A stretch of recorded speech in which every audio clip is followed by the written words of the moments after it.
kick off our 4th annual Highway to the Zemus Zone tournament. Starting this Sunday, over 120 racers will be participating in a series of open races that will be broadcast on this very channel. But tonight we're going to be focusing on 4 of them. We'll do an exhibition of this interesting and challenging flag set. Cubs Rule, Hard Gamer, Dathis, and Jay Brunt are showing us the ropes. My name is Twisted Flax. Joining me tonight behind the scenes on restream duty is Phineas. On tracking is Sickonaut. And keeping all of us company in the commentary booth with me tonight is Highw4y. How are things going for you?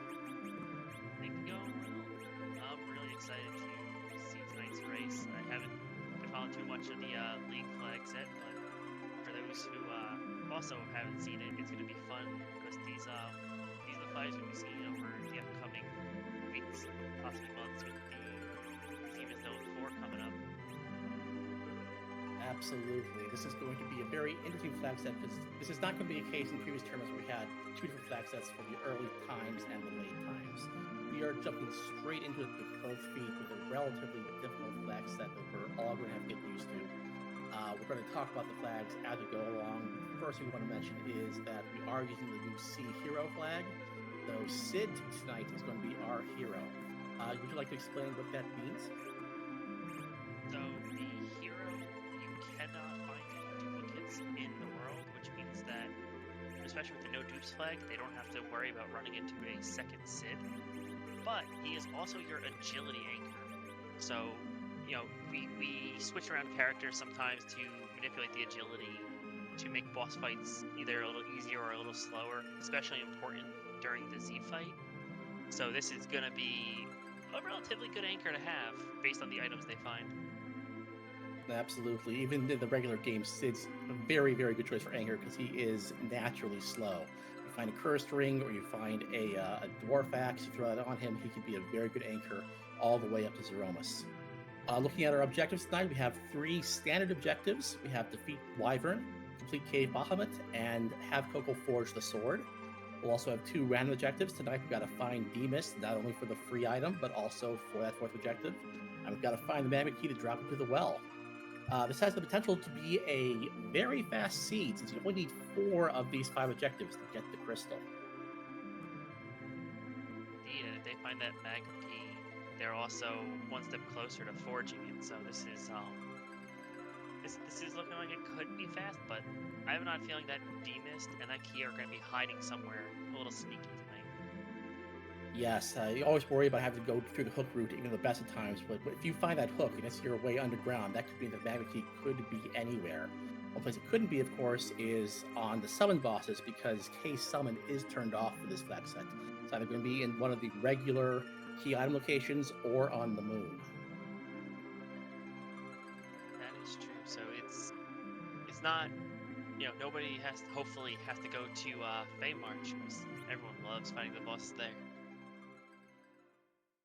Still waiting to find that, maybe a Wyvern or a D-Mist down there in Fame March, so you think you're free, but nope, you got to go down there and fight the bosses anyway. Looks like we are ready to kick off. Joining us tonight with the Sid, that's going to be a Porum. And we got a Sand Ruby, so we have a potential 3rd character, assuming that the character in the Kaipo bed is unique, since the no dupes flag is on the characters. We can only take 1 character of each type. Right, and they got some good information there that should they go back to Baron, they're going to have to fight that Dark Knight Sea, which is an important thing to remember, because he can hit pretty hard in certain spots. Yes, thankfully for them, that is not one of those spots. So that's a relatively easy place to find that DKC boss fight. And we'll see how our runners choose to play this opening game. I imagine most of them will want to head right up to Kaipo and check out who's hiding in bed there. Looks like 3 of them are going, but we're looking like Heart Gamer is going to do a little looting around here in Baron instead. And that's looks like a Palom there waiting for them, and a Rosa in the bed. So that's 4 separate characters. We've got a pretty decent party here with the 2 white mages, the Palom, and Sid. That's not too shabby. Yeah, they definitely have, and with having a Sid, having that high HP pool earlier on, they could tank quite a couple bosses that would otherwise have given them an issue with both healers and just Sid's HP pool. And I'm looking forward to seeing how they approach their early routing in terms of looting. I've seen several people argue that a more traditional, say, watery pass dive, because there's a good loot there, even a good Eblin Castle check, sorry, if you dodge the trap chest there, it's also a good place to find some good loot. And it looks like, I believe, we had Heartgamer doing some extra looting in Baron as well. There was good concentration of checks there, so that's a possible good idea as well. Yeah, the early game items, especially with the crew that they have, they're going to need something to at least do a little bit more damage. Sid could do an okay amount. Looks like Cub is having a little bit of problem trying to land in the water there. But the early game damage with this team can be great if you have, again, if you get those good loot items. Otherwise, you're going to be relying entirely on Sid to do any sort of damage. Well, so far in the Watery Passes, we have some Jay Brunter going through there. Haven't found too much. A Wizard Robe is not too bad, but in terms of a good weapon for Sid, have yet to find anything. Meanwhile, Cubs Rule is doing that Elven Castle dive, finds one of the 3 trap chests here and resets out. If he finds where those 3 trap chests are, he can get some really good gear from the other chests. Yeah, hopefully he doesn't hit any of those other trap chests that are in Evelyn, because there's a couple of them, and he at least has that information now of where they are in case he does need to get a couple levels in the future. So that knowledge could come in handy. But yeah, so far they're struggling to find any sort of worthwhile items, or the characters they have at least. We did find some decent bow and arrows for Rosa, and Rosa is certainly more than capable of handling the early game all by herself. So that's always a possibility if we don't find, say, a good axe for Sid to wield. Yeah, and especially finding bows too, they could just back row glitch Sid and just let the Black Mage die. This way, they can have both healers and Sid in the back row, not taking as much damage if it's a more physical boss.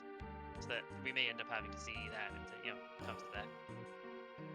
That is true. And it looks like Hart found a silence rod in the Watery Pass, so that might come in handy for some of the healing. Yes, that increases your willpower there. Jay Brunter is going to be doing our first key item check amongst our 4 featured runners. Picks up a Dwarf Axe there. That's a very good item to back row glitch a Kane or a Sid. As in terms of actual damaging, it's a really strong weapon relative to where you can find it usually. The problem is that it does decrease your agility even more, so you just take fewer turns when you wield it. Indeed. Man, Cubs has found not 1, but 2 crystal gloves. So he's going to be set. If he picks both those back up, if he get one of the trap chests again, he picks both those back up, he'll have more than enough money to buy anything he wants in any of the shops. Yes, that crystal gear sells for a lot, and while it is fairly decent for Cecil, especially if you wanted to, say, tank and cover, it is also great just to sell and possibly pick up some decent equipment in the shop if you can find it. Indeed, and especially with the no guarantee of even finding a Cecil, might be prone to sell it. We have our first demist antlion found by Jay Byrne. Well, that's a great find, not only because it does give you the key item from Rydia's mother in Mist Village, but it's objective number 4. Yep, so that is a triple value check right there.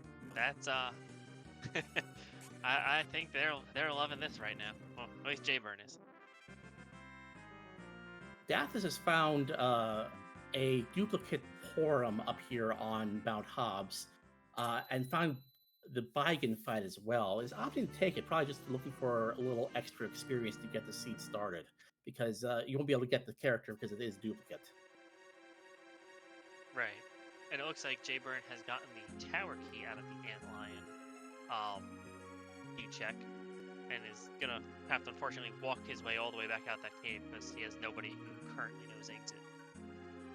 That is one of the problems, if you can call it such, by going through Antline early, is that you usually don't have a source of exit, so you do have to take a little bit of time to walk out. Definitely not the end of the world, but still, it's a little annoying. Indeed.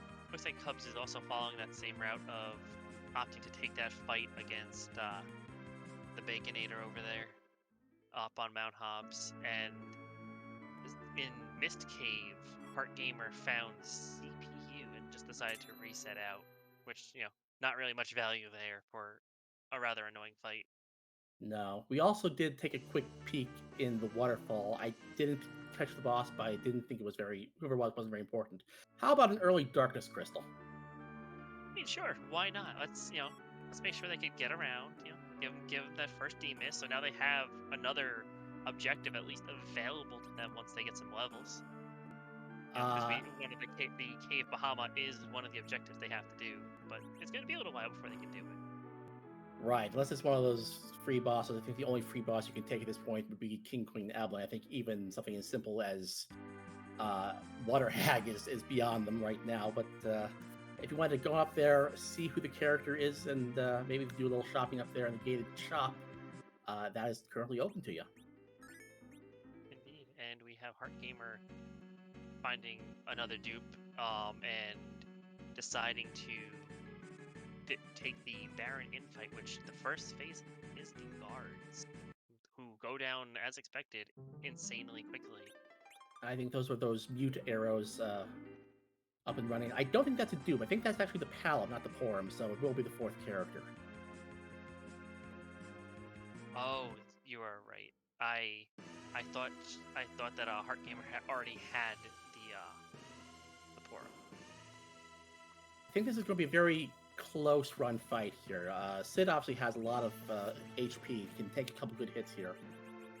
Well, there comes the weak, however. That's going to be a little dangerous. I don't know if she's got the damage output to out-heal Dark Elf at this spot. We'll have to see if she has anything up her sleeve. I don't know what she's necessarily looted, so it's entirely possible she has something that, like that Diadrum, for example, that does a decent amount of damage there. Yeah, it's definitely going to be a close fight, especially with just how fast Dark Elf is. He doesn't have to hit horribly hard just to cause some problems. And while that's going on, we have Cubs walking his way down to the Outline Cave. Gonna be very happy with what he sees there as well. Jay Brunter is not opting to turn that Darkness Crystal just yet. Going to go ahead and defend Fabul, get the key item here. And we'll see what the boss is that's going to be coming down the walk pretty soon. Though there's that King Queen Evelyn free fight here.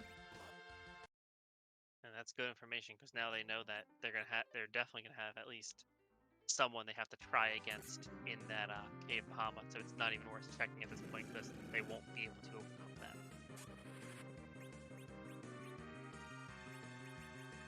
Yes, unfortunately, Heart Gamer did find that Dark Elf just a little too difficult. Instead, she's going to go ahead and looks like attempt Antline, just as Cubs Rule and Dathis are doing right now.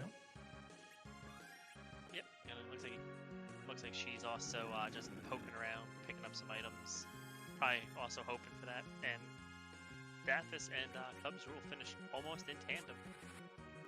I definitely do not mind the play to loot Antline here. It appears that neither the usual, the strong spots for looting, neither Evelyn nor Watery Pass really had any of those killer items you want to find early in a seed, like this, one of the strong axes for Sid, or a very strong bow for Rosa. So getting a little more extra gear, you're not going to find great gear here, but you can usually find some workable stuff. So it's a good thing to sort of keep in the back of your mind if you still need gear at this point. Especially after taking that hit that did 400 damage at one point with the Dark Elf. Finding Samurai and a bandana is fantastic. Meanwhile, defending Fabul gets you the key, the Magma Key, which is another objective. Man, these objectives are just flying by tonight. Yeah, we've got objective 4 done. We've got objective 5 just about done. We have access to objective number 2. It's just a matter now of either finding Wyvern or finding both parts of the Legend Sword and the Adamant. And we have Go Mode. This could wind up being a very quick seed, which poses its own challenges, because then what do you do? Because you have to still get your levels. I mean, there are grinds available with that Darkness Crystal. I have an odd feeling we're going to see quite a few of those popping off relatively soon. Assuming they can find a Black Mage who can cast Weak, because that's going to be the thing that holds them back. If you want to do the D machines, basically Tell is your only option, because unless you start with Fusia, which is a possibility, you're not going to find a Fusia in this seed. Your other option, of course, is do Mac Giant Grind with that Darkness Crystal, which is on the table, and usually is a good a shout when you do have that Sid as your hero, because he has access to a lot of the good Mac Giant killing items in the Overaxe, for example. And a lot of his specialty weapons, if you do forge the sword, are good against that Mac Giant grind.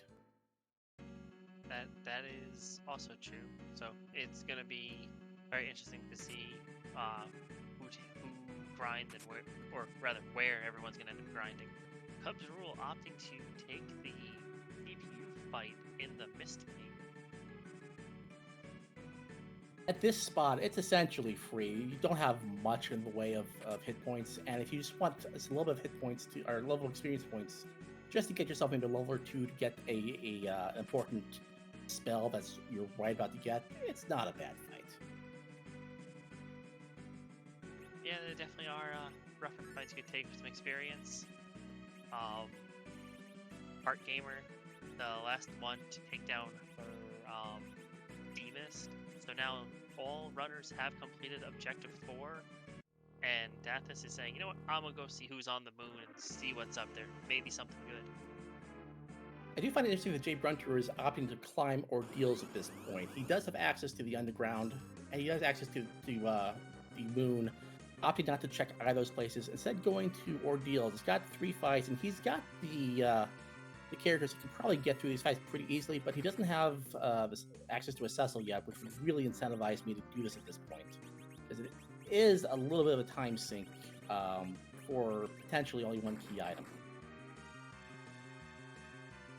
Yeah, it definitely is, but with having a Wyvern on the loose, it's 3 boss checks and a potential Heart of the Sword. I think he's looking at this as the gamble nobody else is going to take, and we're going to see if it pays off or not. Hopefully Absolutely. It will. Yes.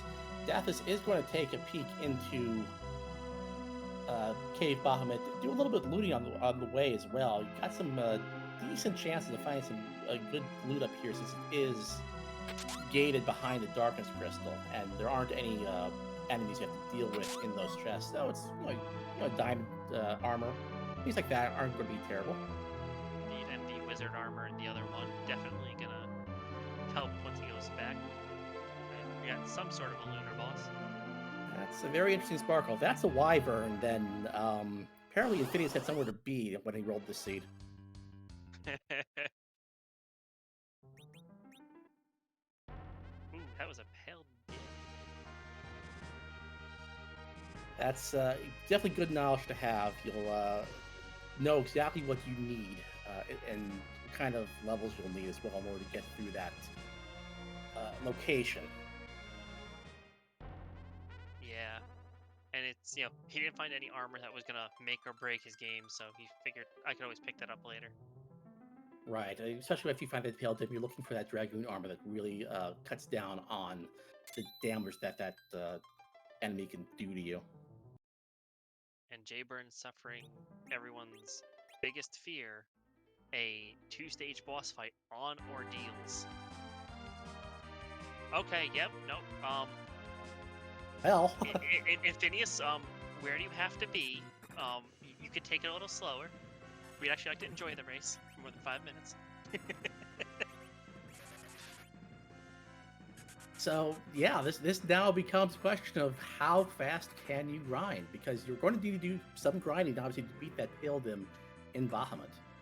as well as take on the Z fight. Obviously, I think you're going to have to now prioritize getting a full party together and getting the grind done. Indeed, yeah, because we've seen another one of the twins on the moon as well. So we have not been seeing too many characters coming around, and it looks like Dathis has decided actually Ordeals is the play. So it'll be very interesting to see what motivated both of these runners to check here first. Dathis spikes a light sword on the way up there. I always say that the Ordeals chests, even though they aren't gated, have some very good equipment. If you find a Cecil, there's a really good weapon for him.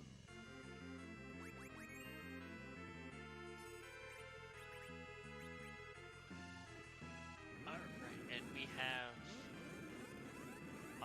more people going to the moon, specifically Cubs Rule. Seeing that we have yet another twin on the moon. And Wyvern is really putting work on Jaybird. And for those of you who may not have realized, the Wyvern does not start with the Mega Nuke because they have the flag Wyvern on, which will actually make him cast a random spell at first. However, he will still do reflected Mega Nukes after that initial random spell, so it's definitely going to be a challenge to keep your party upright as you're taking 1,500 damage nukes every time that Wyvern moves. Indeed it will. And we have our second person contending with the dragon. Gamer also trying to investigate who this Sparkle is. See, Pale Div just resets out. The random attack here was fire, and that's basically doesn't mean anything since the rest of Wyvern's attacks are just going to kill you right outright. Yeah. So with the knowledge that we have, would you be if you were to be suffering in this Wyvern fight the way some of them are, would you try to give it a second try, or would you go grind up knowing he's here and then just come back to it? Oh, I would absolutely grind up at this point. I mean, this location only has about a ballpark of 3,000 hit points, which you can take down in a couple shots once you have some levels and some better equipment. But Jay Brunter stuck with it and is rewarded by getting that crumble and getting that first objective on the board. First one to defeat the Wyvern. So we've gone full Dragon Hunter tonight, and looks like two of the 4 runners are gonna have taken both of those down. It'll be interesting to see where everyone, if Cubs Rule and Heart Gamer even look at Mount Ordeals, because some people really try to stay away.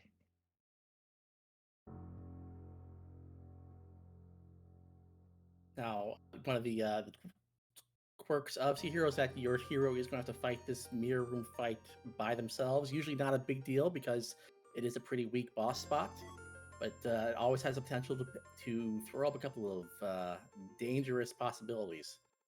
First off, we do see that Baron key. It opens up another character check, which right now is the really most important thing, game character checks. It is gonna have to fight a fairly easy fight in its own right. So he should have no problem putting down the officer and all the soldiers at his level. And you see that those soldiers are doing the grand total of 3 hit points per round there, so no danger here. Yeah, this is a fairly safe fight, and I'm sure that it's much welcome after finding a back attack Wyvern. You know, I don't think anyone's going to complain about that. Yeah, we do see the diversions here. Heart Gamer is trying this Baron in fight for the second time. Cubs Rule is actually going to be joining her and taking on these guards and eventually that Dark Elf. Indeed, and looks like we're about to get about to have our first person completely through Baron. Darthis looks like he has gone back and possibly saved. He definitely re-equipped Sid in anticipation of this being a harder boss fight than he's about to experience. Well, it's always better safe than sorry because, like I said, this is a relatively easy boss spot, but there's always a couple of bosses in the pool you don't want to see when you're fighting them one-on-one. Yeah, and it's not a slow spot either, so some of them can be a little scary. But it looks like we have the Dark Elf fight going much easier this time after a little bit of levels and moving around a little bit until that very large physical hit, which caused Heart Gamer to reset. Yes, this spot is slow, but it does hit very hard when it comes to physical attacks. So anything you do to mitigate that is definitely in your favor. Yeah, any way you can mitigate that physical damage, especially because Vanilla Yang doesn't hit terribly hard because he can kick, but his actual hits, when he singles out a target, can be a little hard to deal with sometimes. Especially when you're going in this low level, it's never a fun fight. We do see that Ogre Axe for sale in Fabul, which is a great find, especially if you're looking to do a Magi grind, which I think, given your party, given the game condition for most of these runners, that's probably the recommended grind. Yeah, it's definitely gonna make a big difference as far as in terms of how quickly people get those levels. Because you gotta hope all the runners know that that's even an option. That is very true. I say this as someone who has only recently learned of the Mac Giant grind. That's why I don't race.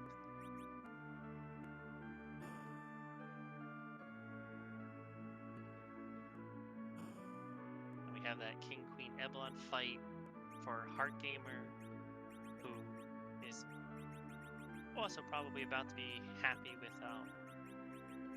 just a nice free fight after the ordeal of ordeals. Right, and we'll be getting that the magma key there. You have Dathis cleaning up the rest of the overworld here, joining Cubs Rule in that Baron infight, while J. Brunter went to drop the key on the whale. That's the third objective on the board for him, with just 24 minutes gone. And we do have access to Cape Bahamut, so, technically go mode. Yep, now we just need to find some more help for him to actually be able to take on Zemus. So far, he's struggling to fill it. Everyone's been kind of hitting duplicates, so they haven't really filled out that party yet. Lots of white mages this seed. You can never have too many white mages in this flag set, it seems. We do, however, have that black mage on Cubs Rule side. He's got the Palm. He also got the Legend Sword from the fight, so, you might be able to get all 5 objectives before you know it. I mean, yeah, there's a couple key checks in the underground. So this could be we could be seeing a quick pickup of that last part of the sword.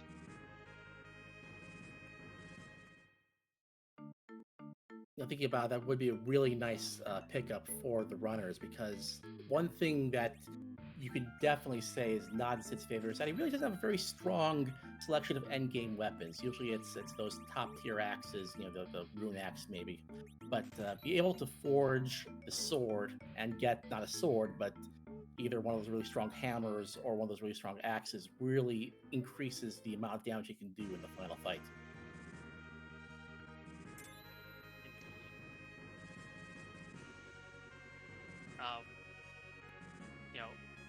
I'm gonna laugh if that last part of the sword is actually in Baron behind that character check and it turns out to be Cecil. I have an odd feeling it's gonna, with the way this seed's going, I could see this seed just handing that to them. At this rate, I would believe anything, because we are 4.5 objectives done here, basically, and it's been very quick for all of our runners. Yep, and it looks like Dathis has decided to at least check who the character is, and is probably hoping for a little bit more value out of the the Baron fight, but if nothing else, it's a decent amount of experience too at his current level. So looking at the characters available right now, you had the Sid that we started with, obviously, and you've got 3 mages. Who would you want for your 5th character for the rest of the game? Given the options that I have, either Rydia, or I would want,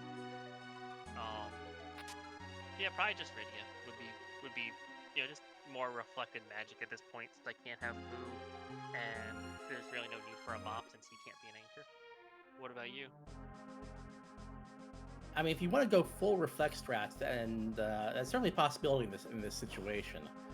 I'd probably feel more comfortable with getting a Cecil or a Kane, something a little stronger, do some more balanced by party, a little extra hit points as well, because the downside with the mages is that they are going to take a long time to grind up in order to get to those end game spells, especially because the life glitch has been turned off for this flag set. That is true. Without having that life glitch, that could cause a bit of a slow grind.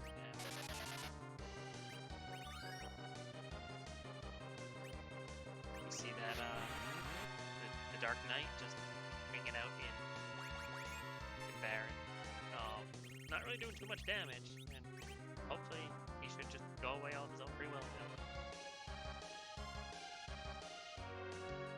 Yeah, as we said when we started, that's a relatively easy spot for Dark Knight. Doesn't do too much damage, and dashes through no problem.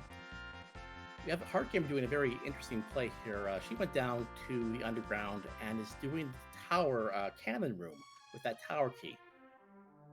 I don't know if she's going to then go up to the rest of the tower, so I wonder if this is just a half tower play, seeing what this item is really quick, since this boss spot is such a fast boss spot to defeat.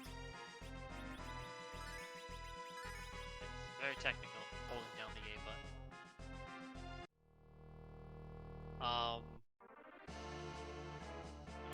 Looks like Daphnis had done just a little bit of poking around the throne room, or around Baron Castle, and then went to go find Ashura on the throne. I think we have a bit of a lost monarch there. Yeah, I think she should be somewhere else on a throne, right? Yeah, but she's taking vacation.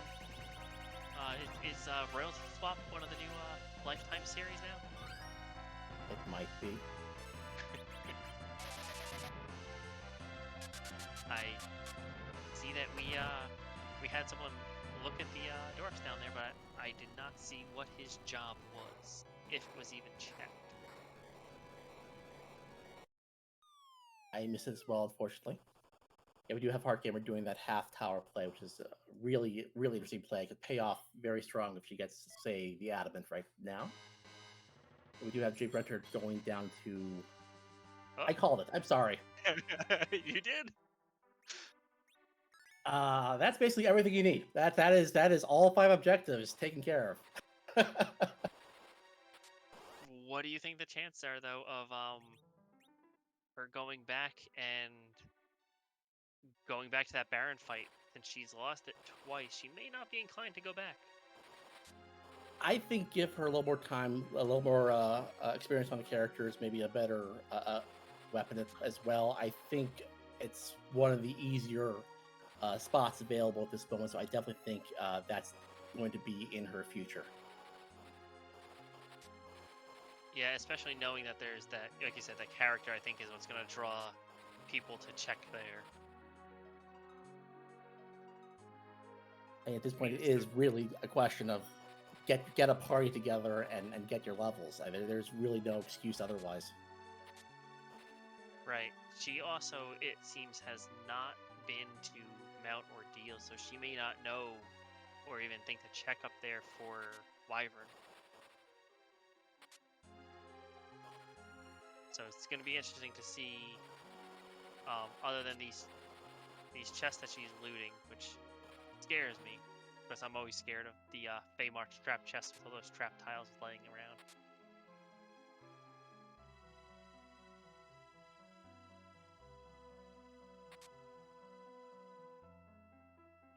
looks like we have Hubs finishing up that Wyvern fight. And We they had- got the pass down in Feymarch. So that will, if they do forge that sword, they don't even have to look at the moon. That's true. That's one of the key items that you really love to see at this point, because it's one of the few things that you really improves your position, because you don't have to walk down into the subterranean at all if you really don't want to. Now you can just go right to Zemus once you're ready from Troya. And unfortunately, Baron just had a duplicate Rosa. There are so many white mages.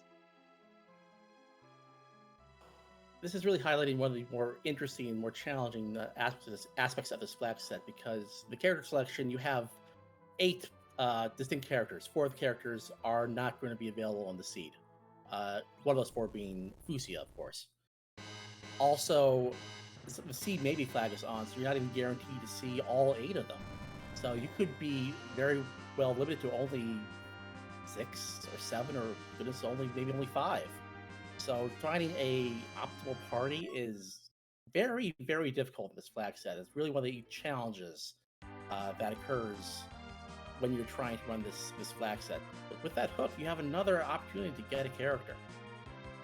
Yeah, I'm sure that's gonna be a welcome find, just for that character alone. And another shop who maybe they'll find something useful.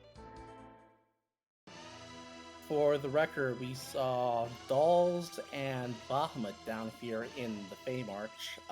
Normally, I'd be very happy to see both those fights, because those fights are relatively free in these spots. So if I was looking for key items, I would definitely be taking those, but not tonight, I'm afraid. Yeah, I mean, maybe they'll be able to. That could be a spot that you go to if you had someone who knew Reflect, or if you got lucky and found a Star Veil, but without those items available in the shop, it's unlikely you will see anyone go there for that free experience. Our restreamer Phineas makes a very good point in chat here. Now, Dapus has the hook, but does not have the Dagger key, so he might have been considering diving that hook route, as that might have been the only way underground for him. But he realizes that he got the Baron key after fighting the Wyvern, and Wyvern is one of those bosses that will not block your only route underground. So he knows that he still has access to that key somewhere. I believe this is the last check he has on the overworld, so he pretty much is guaranteed to find the Magnet key here. So that's really has a play by him. Indeed it is, and that's something that when you're running and you realize that, it's fantastic to remember that, oh yeah, I have a relatively easy spot to go fight as my last check. I see on the way up in the tower here, Jay Brunter is taking these trap chests, which contain the alert enemies, which are relatively weak and are a good source of sirens if you have an edge and you want to steal some sirens. They can also gain some really nice items here as well. There's a Dragoon armor there, which, definitely I've seen worse items. Yeah, especially considering, they haven't really found too much good armor for Sid. That's always a welcome addition. Looks like Cubs also has realized that he needs to see what's going on in Babul, see if there's anything that he could take out of there.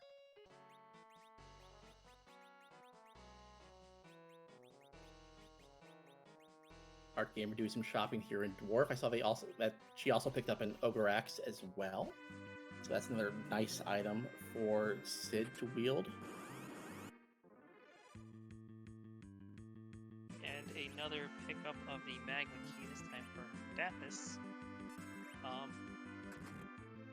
With seeds like this, there tends to be a lot of similar plays going on, and I think that what we originally thought was going to be an interesting gamble at Mount Ordeals turned out to be something that everyone was more or less decided to do just because of the boss hunt. That is true, although now that we know that the forging the sword is on the table, relatively easily accessible, you're not going to necessarily be punished if you don't want to do ordeals and instead you want to do Cave Bahamut. There's your 4 objectives done as well. That is true. Only 2 of the runners know who's in there, but with this party, trying to fight Peldim, who you really only want to be using physical attacks against, it is not going to be a favorable fight with the party they currently have. No, it could pose a challenge even if they do grind up their levels. That it definitely is not a fight you want to use magic in as much as possible.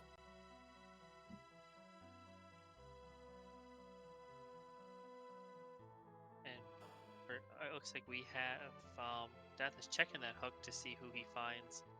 Hoping he gets probably just a little bit more physical. Another physical character just to help him out, but we're gonna see who's down there. And maybe there'll be some good stuff at the shop.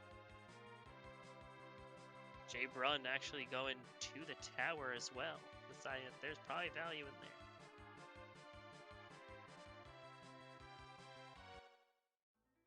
After Jay Brunner gets through that fight, gets the Adamant, which means we'll have half a runners with the Legend Sword, half a runners with the Adamant. Just need to sort of combine them, you know? Unfortunately, this is not a team game in that sense. Otherwise, this could yeah, we do have some races in this community which are 2v2s, and in that case, they'd be sharing that information with each other. Just saw Cubs will pick up the all-important cursed ring. It was for sale here in Agart, and the Agart weapon and armor shops are all the way in the back of town. That's usually one of the shops that people will try to fade if at all possible. So that could potentially be, even though it's for sale, right available at the beginning of the game, you might find runners not going there until the very, very end if they really want a curse ring.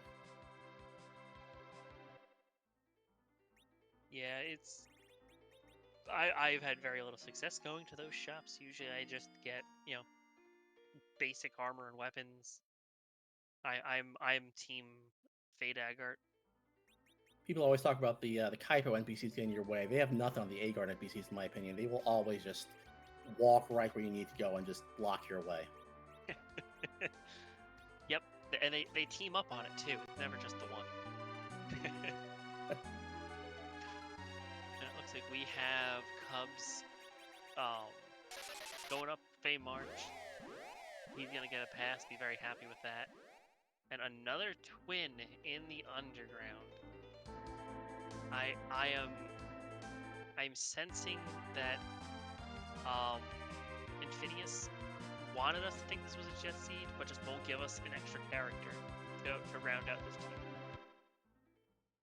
I mean, at this point, you're just saying how many copies of these twins are there out here in the world. I mean, at this point, if you find someone like an Edward, you're like, okay, finally a 5th character. Sorry for all the Edward lovers out there. It's okay, I forgive you. Hey, being able to hide during a Mega Nuke is a very useful skill. I don't have to worry about my healer, I can just make him do alchemy, berserk my physical, and then I can just kind of dead brain the rest of that fight, just let it happen on its own. We've got Plague up here, which has the potential for being a free fight. Jay Brunter is going to be using that berserk strategy, it looks like. I believe if he gets all of his characters berserked up, that would be enough to clog the active battle queue. Doesn't look like it's going to happen this time, though. To the point where the timer would never run out, and they just basically wail away at Plague until the boss dies. But apparently not going to happen, at least this time. Yeah, unfortunately. Though if he opts to... sorry. Oh, go ahead. I was going to say, if he opts to drop his battle speed so he doesn't lose as many ticks as he menus, he might be able to get all 3 of them up and berserk, which I think is going to be enough to clog up that queue. Yeah, that most likely would do it. And it looks like Cubs Rule has decided, I want to get some levels off of this Baba. It's very risky. He does have some, actually has 4 star veils, so he might be able to make this where the entire party survive, or just the Rosa. It's where you want to get your levels, I suppose. I mean, you do have a bit of a danger here because you only have a certain number of star rails given to you at the start of the game, and with J items unavailable in shops, you're not going to be able to buy anymore. So you really have to ration them out. So we're going to see if we're going to be able to get enough of our characters with those star rails up to get Bachman taken care of.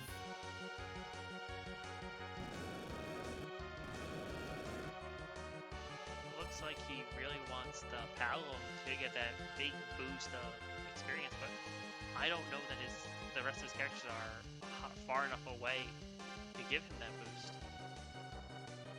Well, unfortunately, the boost only comes into consideration when you have a full party of 5 characters. But still, the levels you would get just from the vanilla experience you get at this spot would be enough to get him at least into Quake, if not a little bit beyond.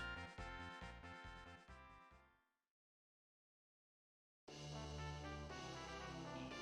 only was able to get up to Virus. I don't think he actually got Quake out of that one. I think he was a level or 2 short. Yeah, just level 21 there. I believe Quake is 23, so yeah, just a little more experience was necessary for that. But still, he does get Virus, does get Berserk. That is a very good starting kit. Get the Power Shirt as well. That's a very nice item. And having both mages alive, or having his two, having Rosa and Black Mage alive, will definitely help him win other fights. Sid already has a decent enough HP pool to, take a couple hits, but allowing those two to take some more hits will greatly improve his versatility in fights going forward. Dath is opting instead to pop a Siren to get his experience a little higher. You do start the game with 1 or 2 Sirens, depending upon how generous the opening kit is. And like I said before, you can't buy Sirens because that's one of those J items that's not in shops in this flag set. So when you opt to use that Siren, if you use it now to sort of get your characters a few extra levels beginning, or if you use it late to finish up any other grinds you might do, is one of the options that really makes this flag set very interesting. Indeed, and I got worried that Dathis was going to go down a bit of a rabbit hole with checking the Sheila check, but he decided to hang out by the tower and just go run up there and take care of what's in the tower, it seems. Ooh, that is going to be a not so great fight to see where the dolls normally are. Did you get a peek at who that was? I did not, but I'm sure I'm about to see very short. Oh, yeah, that's when you reset and piggy and small your characters up so you get to better survive this fight. This is especially in the first spot here because you've got to go right to a second fight. This is not who you want to see here. Yeah, you definitely not great, but at the same time, it's definitely a manageable fight with the party he's got. And this is going to wind up being one of those last spots right now, I believe, where we can get a 5th character. So it's probably worth powering through it. We saw Dathis just check Sheila 1 there, finds a defense sword, very nice item, but not for anybody that he's currently got. Right, and having had made a save just outside the tower, just reset right back to the tower so we didn't lose as much time going back and forth. That's very heads-up routing there to know that if you don't get value from Sheila, where you want to go next. We have Heart Gamer completing her Wyvern fight, so we now have all of our runners with 3 of the 4, and they're all trying to find that last piece of the sword. The funny thing is, Jay Brunter is in the right place to get that 4th key item, but he's just going to the wrong boss spot. He's doing the castle before doing the inn. And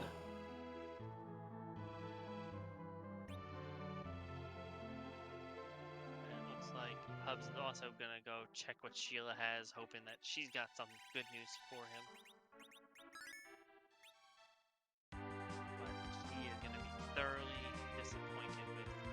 a different sword.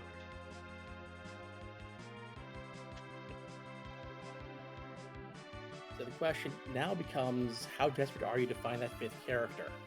Um, because, I said right now, the last place where you can get a character is in Dwarf Castle, and it's guarded by a very nasty Golbez. Yeah. I don't know if you caught that on J-Run's side. In order to pass time with the Cecil fight, he was just praying and crying at the Dark Knight. Because when you use cry, it says it flusters the enemy, but it doesn't register as an attack, so you can still cast, quote unquote, cast that on him, and it doesn't actually trigger him to do another set of attacks. Always good to see those rarely used commands get wheeled out every so often. Yeah, every now and then. I've never seen cry used to any sort of positive effect, but there's a lot of fun moments that you can use it to just get a good chuckle.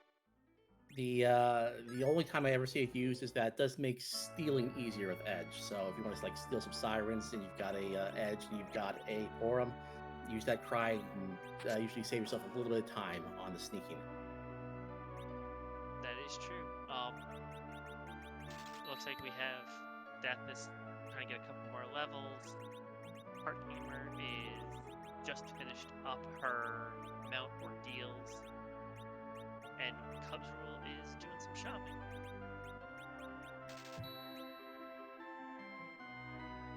It'll be interesting to see how Dathis will approach this plague fight. If he's going to use that same Berserk strategy that Jay Brunter tried to use, or is going to use maybe a more traditional strategy of reviving any fainted of party members to reset the count. Yeah. Unfortunately, I don't think you can get a wall up in time in order to reflect the count. So we'll see what the option is going to be.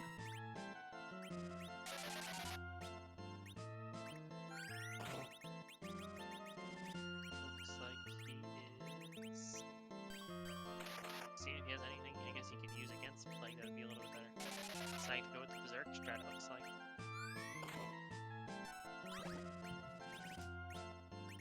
Meanwhile, we have Highw4y Baron between Cubs Rule and Heart Gamer. One with Cubs was just leaving, his Heart was just coming in. Little Highw4y. And we have a Freed Baron now for Jay Brun, who is going to be probably sad to see just a hook which will lead to nothing useful. Hopefully he remembers that he hasn't done the inn and goes there and he'll get go mode that way, because that is where the Legend Sword is hiding. We can only hope. Death is hoping that all of his Berserk people and just a whole bunch of magic is enough to kill Plague, but it looks like it may not be enough. I think he's got enough Berserkers out there so that the count will never expire. So yeah, he looks to be fine there. It's just a matter of waiting and spending enough time to do the amount of damage this party can put out, which isn't a whole heck of a lot at this point.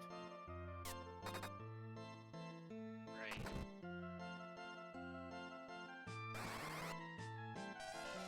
We have Cubs Rule also going into Baron, hoping to find something of use. It looks like Jay Brun was lured away by the hook. Oh, that is unfortunate, because unfortunately the hook route does not have a new character, so this is not going to be a good use of time, unfortunately. Dathis does clear up the plague fight, gets the Twin Harp. That could end up luring. Actually, no, he did do the cannon room, so he's about to be in go mode, sans the levels he's going to need to grind up, but he'll at least have all of his objectives done. And with the pass and the crystal, he's in a good place. he will have 9 key items as well. I wonder if we'll be tempted to try to find a 10th key item to get that double experience online, because that would definitely shorten the amount of grinding you're going to have to do with this party. Yeah, it definitely sounds like going to Dwarf Castle is, even though it's 2 fights, it might be worth it. It's the item pick and a character.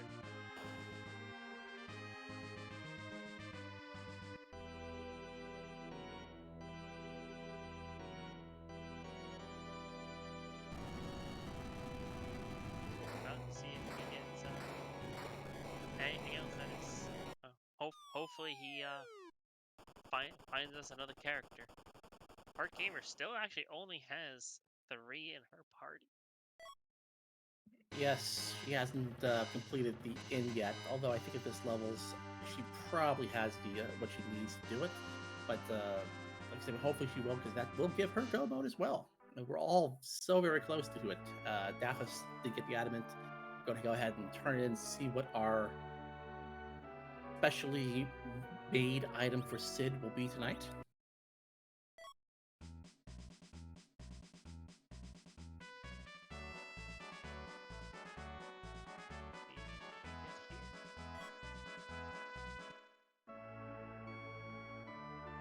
And it looks like we have a double Ashura fight with Cubs Rule and Heart Gamer. Death is just checking that behind the staircase chest while he's on his way out. And the shop finds pretty good stuff for a fiery wrench. Fire hammer. That's a really nice nice side. That has, I think, about 200 odd attack power, and if you do that Mac Giant grind, that is great. Speaking of Mac Giant grind, that Zeus Copper for sale is definitely something you want to pick up, because that basically makes those Mac Giants free, because it reduces the damage you'll take to practically nil against them.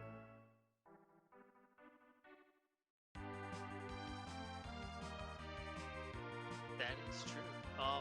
Correct me if I'm wrong, but don't the wrenches also do more damage against mechanical enemies?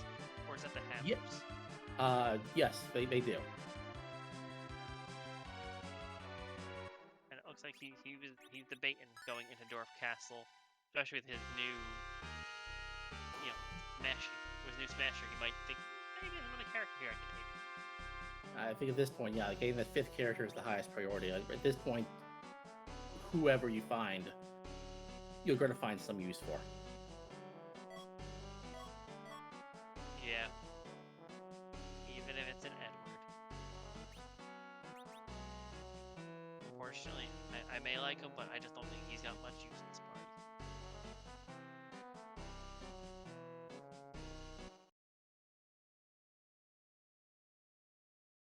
A lot of checking around the shops here. We got Jay Brun, excuse me, going checking to see who is gonna be in a Bahamut, hoping that could be the objective to get done. I certainly hope for Jay Brun's sake that he doesn't think he's done the end and has mentally checked it off in his mind. Oh, he's doing a behemoth grind. This is another possibility to get some experience onto your characters, especially with the white mages who can cast Blink, because the behemoths will only be doing melee attacks. This is definitely a viable way to get some extra experience. Here's the hoping that looks like he could that he could get those blinks off, because right now it looks like Rosa does not know blink, so he's got to just keep parrying until he could cast blink on everyone. So it's gonna be the first fight's gonna be a little bit of a slower fight than he probably wants.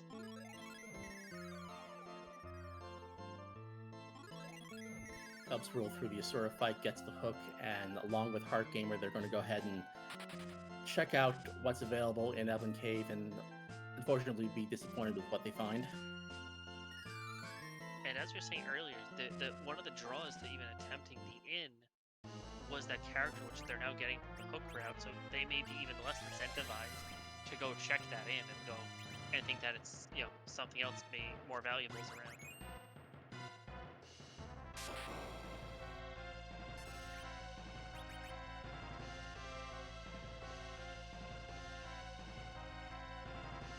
Dathis is having some really bad luck with targeting from Golbez. Does get the Star Bale off there, which is going to make the fight doable at this point because this spot has a lot of magic power. So those spells were essentially one-shotting even Sid with the 1500 hit points. Yeah, he definitely does hit relatively hard, and is apparently not okay with Rosa being the one who gets picked up.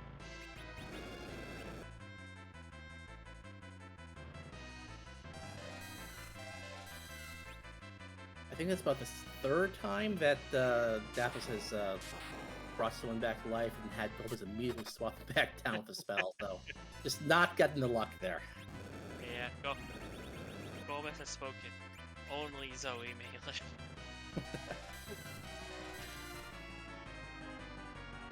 And it looks like J-Brun is still fighting those behemoths, because they do have quite a lot of HP, which can make this a little bit of this first one take a little bit longer than he probably wants. Dathis does get through the fight there with Golbez. We're going to see if this fifth character is, well, not another duplicate. Evil wall with an already mostly dead party, that could be rough. And we get another mage. Well, it's a different one. It's Rydia, who will be very difficult to survive this fight, but I think we're going to bring everyone back to life. Hopefully. Yeah, finally, Board AI is cooperating with Dathis, just hitting Zoe there for just a little bit there. He's hoping just to get someone up, because the spot, he could probably take it down if he just get a couple swings off. But Evil Wall being Evil Wall is having none of it. So close. 2200 damage done there. Is if he got one more swing off, that would have been it for the wall. So this is a really, really nasty spot here. It looks like he's going to do a little bit of a party manipulation to make sure he can survive the Golbez fight, I'm going to bet. That does appear to be the current plan. Looks like we have Hubs looking to crack me. So we've got 3 people looking to get to a couple levels going on here, which is always good to see.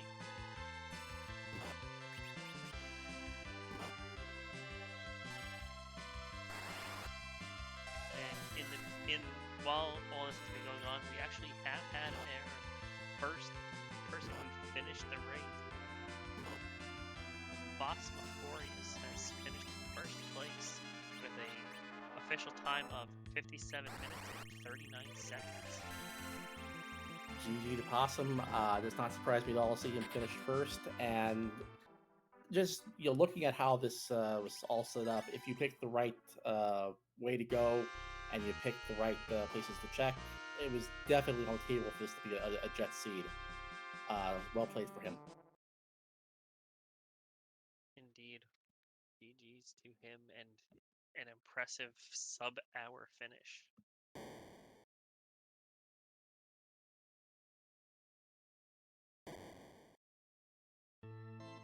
Now Dathis has got the party where he wants them. He's going to go ahead and get this Golbez a second shot. We do have Hart taking on this infight, I believe, for the 3rd time for her, but she's going to be very happy with what she gets.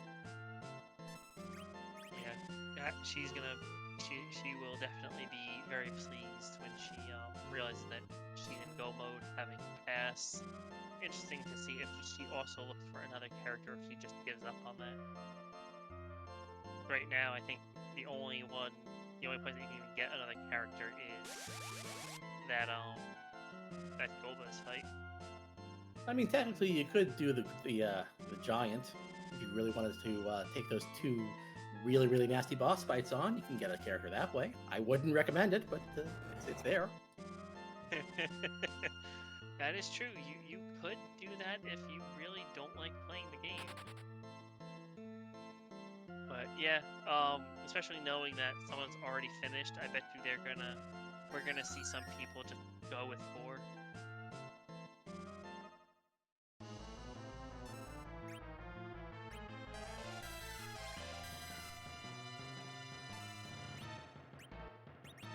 Hunter does get through that behemoth fight. I wonder if it took as long as he expected, but does get those nice spells unlocked for the Palom.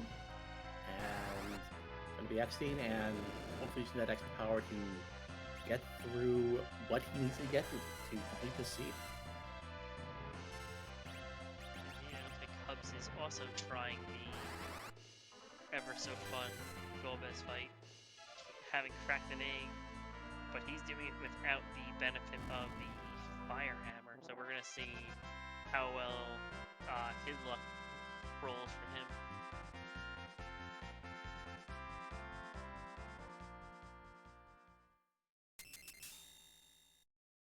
Cubs is using the strategy of having your characters poisoned. What that winds up doing is also preventing the hold from taking place, so you can take actions while Golbez is doing his spiel and Shadow is munching on one of your characters. But it does mean that you will be able to get those star veils off right after the character, the last two characters are up. So yeah, having that Sid and Palom get those star veils up and make this fight so much easier. It looks like this is trying to stay alive for a couple hits. You know, just needs to get that Sid up and cast slow. Hopefully that goes off in time or takes one more hit. And while we're grinding up, our gamer has finished the inn and is also now in go mode. Going to be looking to grind. We also see that we had a second place finisher, Sorbus, with a official time of 1 hour, 2 minutes, and 32 seconds. GG to Sorbius. I believe we had a total of 30 runners come out and take on this seed. As I said on the top, I think we have about 120 people signed up for the tournament, which is going to start on Sunday. So some really nice turnouts for the races tonight. You'll love to see that big of a turnout. You know, this community is always, you know, fun to be part of. As someone who's never participated in the running of the race, but has, you know, is big into the restream side of it, it is a lot of fun to, you know, even just comment and track. Absolutely. With great community, and it's wonderful to help out here. Death is unfortunately taking another wipe to that evil wall. This is a really, really nasty 1-2 combination at this spot here. Yeah, it looks like he's debating whether or not he should, or if he's going to try a different strategy, possibly. Because it looks like he only... it looks like he might be just killing off... Yep, just killing off the Black Mage. Forgive me for continually confusing the twins' names. I did wonder why he opted to keep up the Palom and the Porum there for the fight when all the power of the party is concentrated on the Sid. But it looks like this time he's going in with the Sid available. Hopefully he can keep Sid up through the fight, and we'll be able to break down the evil wall with that fiery hammer very quickly. Right. And he'll also be able to put a much bigger dent in Golbez as well. Finish that fight off even quicker. That's true. You do have to wait for, especially this location, you do want to get a lot of reflect spells back. But in order to trigger the Y from Golbez to finish the fight, you do have to actually do some direct damage to him. Heart Gamer has turned in her Adamant and her Legend Sword, gets the Fiery Hammer, gets the 4th objective on the board, gets her crystal. She's now completely in go mode, so it's now a question of where she wants to go to possibly get a 5th character and get her levels.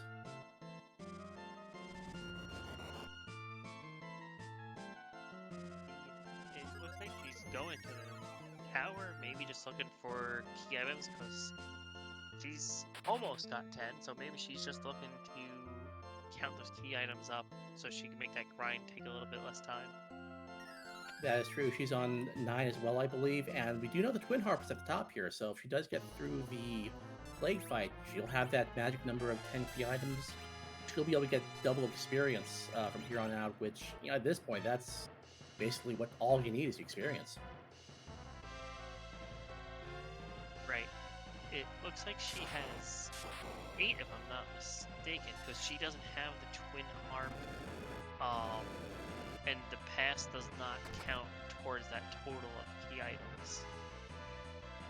So she's still got to get 2 more key items before she's gonna be able to, before she's gonna be able to get that double experience. But I think it's 9. She just got the crystal, so that counts as the 9th key item. So. Oh, yep, you are right. That does in fact count as a key item. I missed that one when I was counting. And with having just sit up, I think that this fight went from a problem with the evil wall to a minor inconvenience, just because of that fire hammer. He should be able to tank the hits without a problem. Yeah, 2 swings. He's got more than enough HP to eat whatever wall's going to throw at him while he gets those swings off.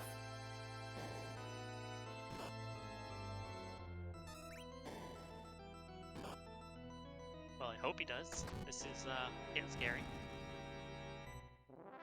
Wall is trying to make this as close as possible.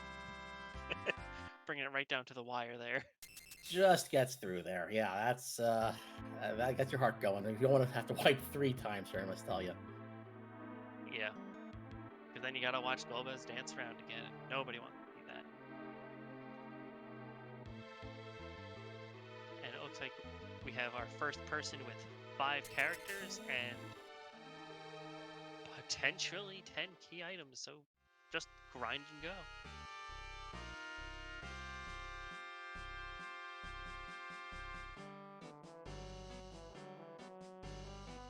Let's see what is on that small child's necklace now.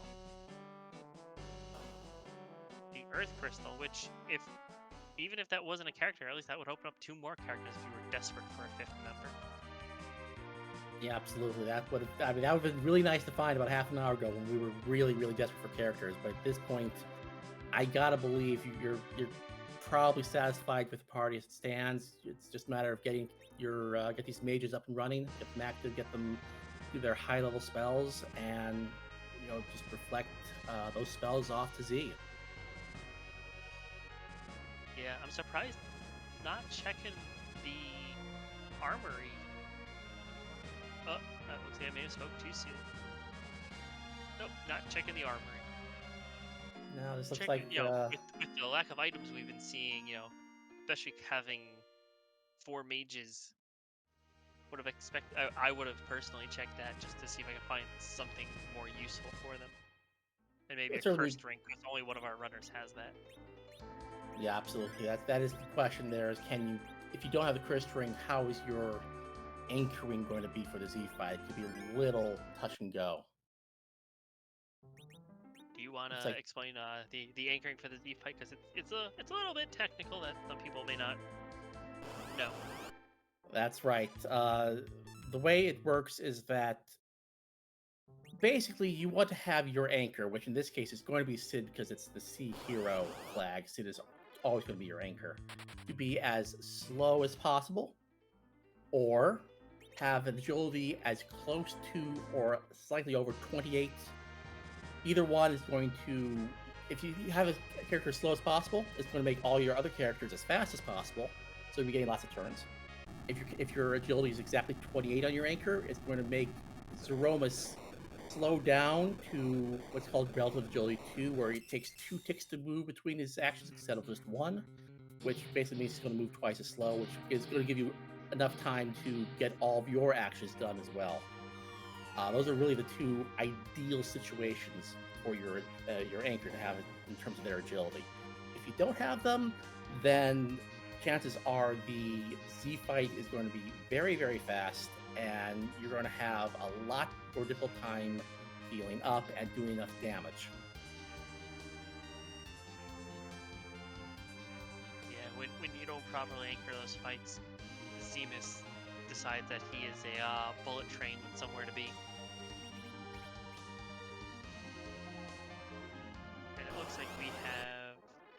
on Death's side, he used the Baron manipulation in order to get the fight that he wants to get inside of the Giant, which is a newer strategy, I believe discovered during the Zemus 3 tournament. Yes, because the can't run flag was on for the Zemus Zone 3 tournament. I'd been our usual strategy of finding the D machine grind would have been to go up to the Giant, walk around and a certain path, and possibly run away from fights to a point where we knew that the next fight we would find would be the D machine fight, but we couldn't do that because we couldn't have run away. So, with help from Simbu, provided a lot of raw data. I sat down and I figured out a way where you can use the same kind of manipulation in terms of step counting to guarantee what your next fight's going to be, but do it outside here on Baron at the very beginning of the game where the fights are so much easier. So if you can't run, you can still, clear out these fights quickly without any damage to your party. Get to the point where you need to be in order to have the next encounter be either the D Machine or the Mac Giant grind fights. Go on up to the Giant, turn on your encounters again, and get the next fight. Right, and that ended up being a big turning point in that tournament, because now there was a more reliable way to grind D machines when other methods weren't always available. So yeah, that's the fun thing that comes out of this randomizer. You find things that may not help you in a vanilla grind, in a vanilla playthrough, but definitely all sorts of fun strategy that we get to see because this is randomized. With the ability to run away from fights now, I think when you do a D machine grind, it's better to do it the original way when you're on the Giant. But I do like doing this new method when you're looking for Mac Giants, simply because the old way you had to go up to the Giant, turn on your counters, walk around for a bit, and a lot of the time you would have to reset back down to the ground, see that cutscene again to go back up to the Giant. Whereas with this manipulation, if you do it right, you only have to see that animation once, which I think saves you time overall.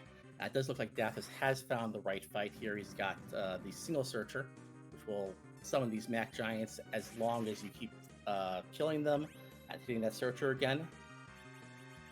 These guys will hit you for a fair amount, but if you have an item like, for example, a fire hammer, which does tons of damage to machines, you can basically just one-shot them. Right, and casting Thor Rage, since these have very high magic resistance, it's just going to do 1 damage, so you're not at risk of accidentally killing the searcher and ruining the grind. Go ahead. In the meantime, I just want to say we have a third place finish here with Dekar Smash, finishing up the seed with a time of 1 hour, 13 minutes, and 3 seconds. So GG to them.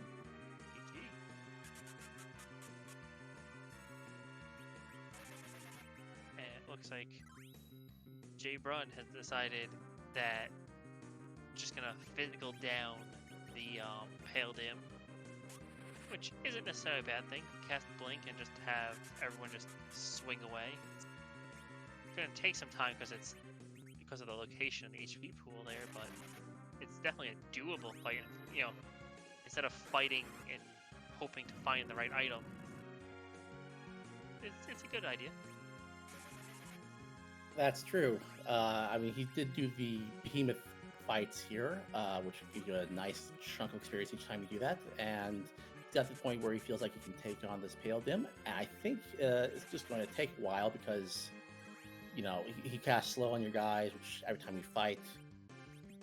But as long as you keep those blinks up, he poses no damage, no real danger to you. Right. Art Gamer is going to give us a look at this treasury as well. I think that Earth Crystal so we get to play everyone's favorite game, Rate That Treasury. Oh man, having 2 black mages, find some really good stuff in there for these mages. Hey, everyone's favorite sub boss. Inventory management. I've seen a Stardust Rod. I've seen the black shirt there. Those are two great items for mages. An extra siren will come in very handy. Rune Ring, a Mute Dagger. Heroin Robe would have been really nice earlier. Along with, I think, an Earth Hammer and a Rune Axe. Indeed. And for those who may not know, because the text boxes do come very fast, there is actually an option in the randomizer that does not exist in vanilla, where you can press the right bumper, the R button, and you can put back whatever you pick up. So if you pick up just a stack of 10 iron arrows, just drop them back in the chest. You don't need those. They're not going to help you at this point. It's one way to avoid the constant inventory management, and just it's a nice quality of life change that the randomizer adds.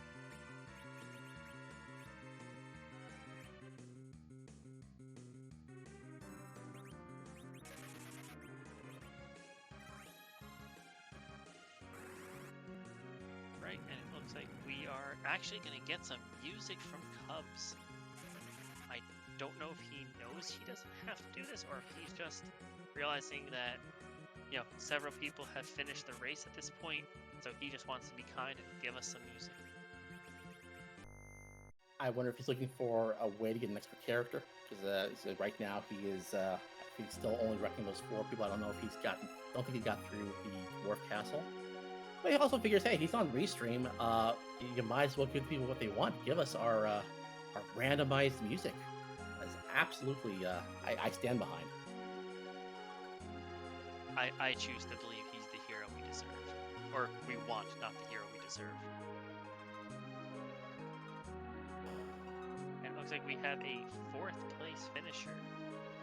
BK4787, finishing with an official time of 1 hour, 19 minutes, and 14 seconds.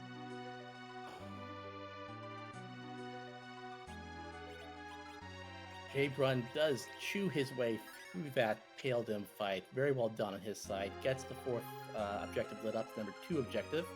Gets that crystal and picks up a Dragoon armor, which again would have been really nice for that fight, because that would have that really decreases the amount of damage that Pale Dim put out. But I think he's happy with what he did. And he's got some decent levels too, so he's not going to have to grind nearly as much or struggle as hard during some of these grinds that he's going to try to do.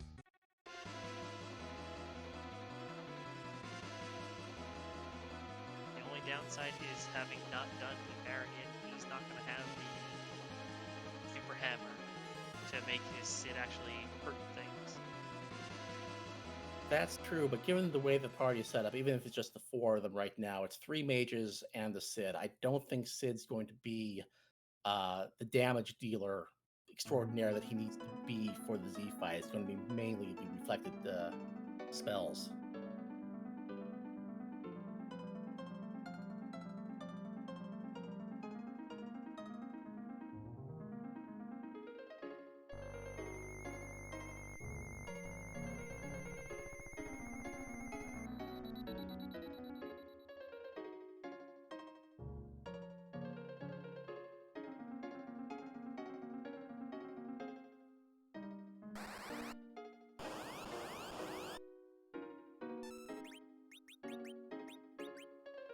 We have some music from Final Fantasy VII playing here from our harp.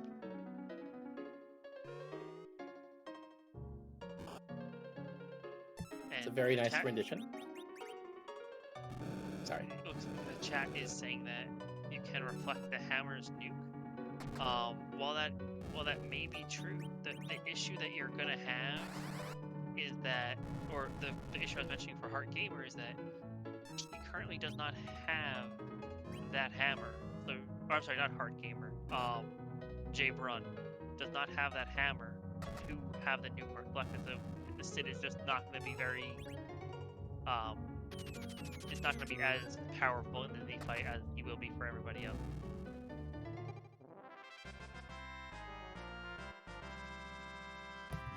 We do have Heart Gamer going up the Tower of Zod here. Going to take a look at these other 2 characters. If she's not happy with her party right now, this is obviously the best place to get the extra characters. So we'll see if we possibly have two of our other three supposedly available characters in the spot. But first, she's got to get through the alt gauntlet in the Mega Sister spot. And as we're listening to that music, and a little bit after, Zilch has finished in 5th place with an official time of 1 hour, 22 minutes, and 5 seconds. And as I was reading that, Drew Wolf finished in 6th place with an official time of 1 hour, 22 minutes, and 44 seconds. So GG's to both of them. Absolutely, GG's to them. Cubs Rule, I believe, picked up the Pinktail from the Twin Harp, so if he wants, he can go turn it in for a very nice piece of equipment. Obviously not an adamant armor, those are off for this flag set. So it looks like Dathis, on the other hand, is done with his grind. He's come down to Earth, he's used the pass. He's going to take us to the Z fight, and at this point in time, there's a pretty important question we have to ask, isn't there? I believe the question on everyone's mind is, whose butt are we going to kick tonight? Yes, we have an ever-expanding pool of replacement sprites that we like to swap out the vanilla Z sprite with, so we're going to see which wonderful interpretation of a video game villain, usually from our past, we get to fight tonight. And it is always fun because the sprites are community made, mostly by Skeleton, I believe. Yes. I couldn't remember if there were other contributors or not. I know that she has done a great deal of them, as well as a lot of the harp songs. She's done, I believe, the lion's share of the Z sprites, especially in recent times. I think she's done all of them. Harp songs usually come from Palm Lamentation as well. And with Rosa casting that crystal, we are going to see who our Z sprite is tonight.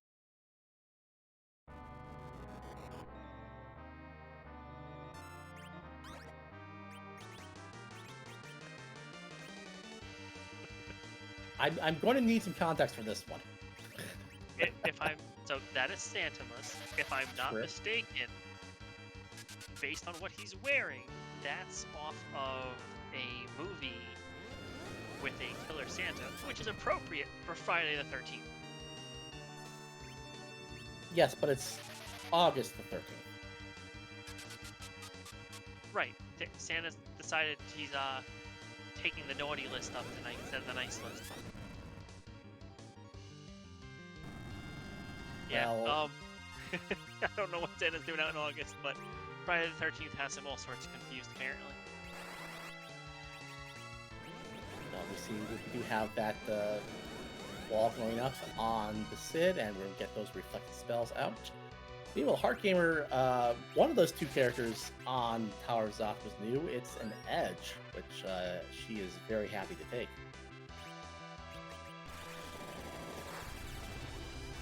And correct me if I'm wrong, chat, but that Z sprite, I believe, is a reference to the movie Santa's Sleigh, which is a horror Santa movie. Which really makes me think this was done on purpose, even though the scene was randomized. I thought you were saying that which was a horrible movie, which would also be accurate. I didn't say it was a horror Christmas. I didn't say like. I won't tell someone whether or not they could like the movie or not. I'll just say that it's not on my list of things I'm ever gonna watch again.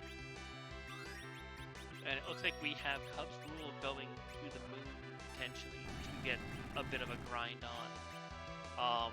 And Hart realizing that she found an edge, and there were a pretty decent selection of items for edge, so he could be pretty good at dealing that physical damage.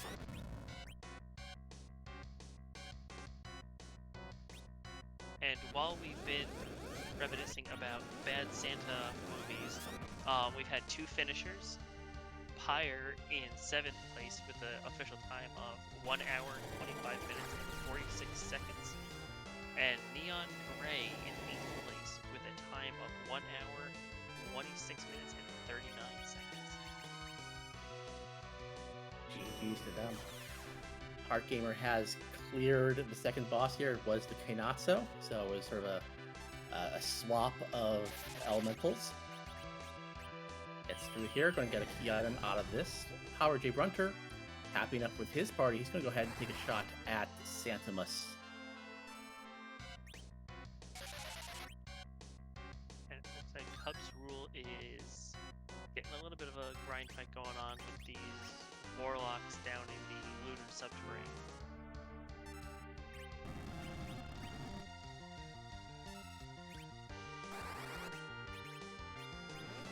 Definitely one of the more popular spots to grind on. If you have enough sirens to get the job done, I think he had a couple. He might have picked another one somewhere.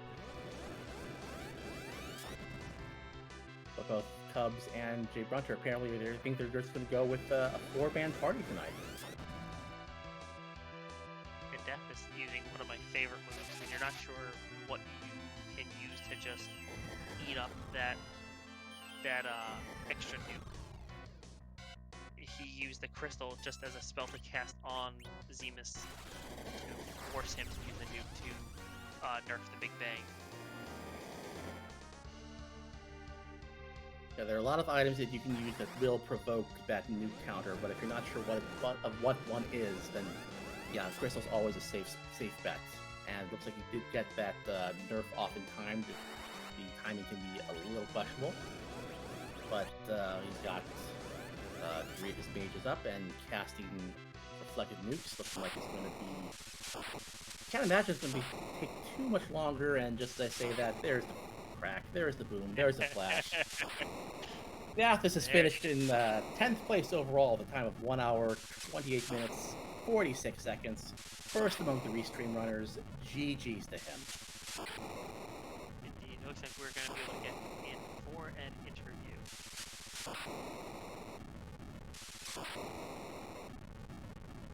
And while we wait for him to join us, we've got J-Run putting in a pretty strong opening against this Santimus. I do believe we've just been joined by Dathis. GG. Oh, and who has my vanilla tonight? So, yeah, first thing we obviously have to ask you about is that dwarf castle. That was... I don't want to talk about it. I don't want to talk about it. I should have known better after the first round and just kept sit up and had him wall and just take the range that I got. I got very lucky when he came real close to dying, but put down evil wall just before. Aside from that, that may be one of the rudest combinations back to back. Shy of just like early game Ogopogo into anything physical punching and Baron in. Yeah, that's just such a nasty spot for those 1-2 combinations. So you got to fight it back to back. So, really well done getting through it eventually.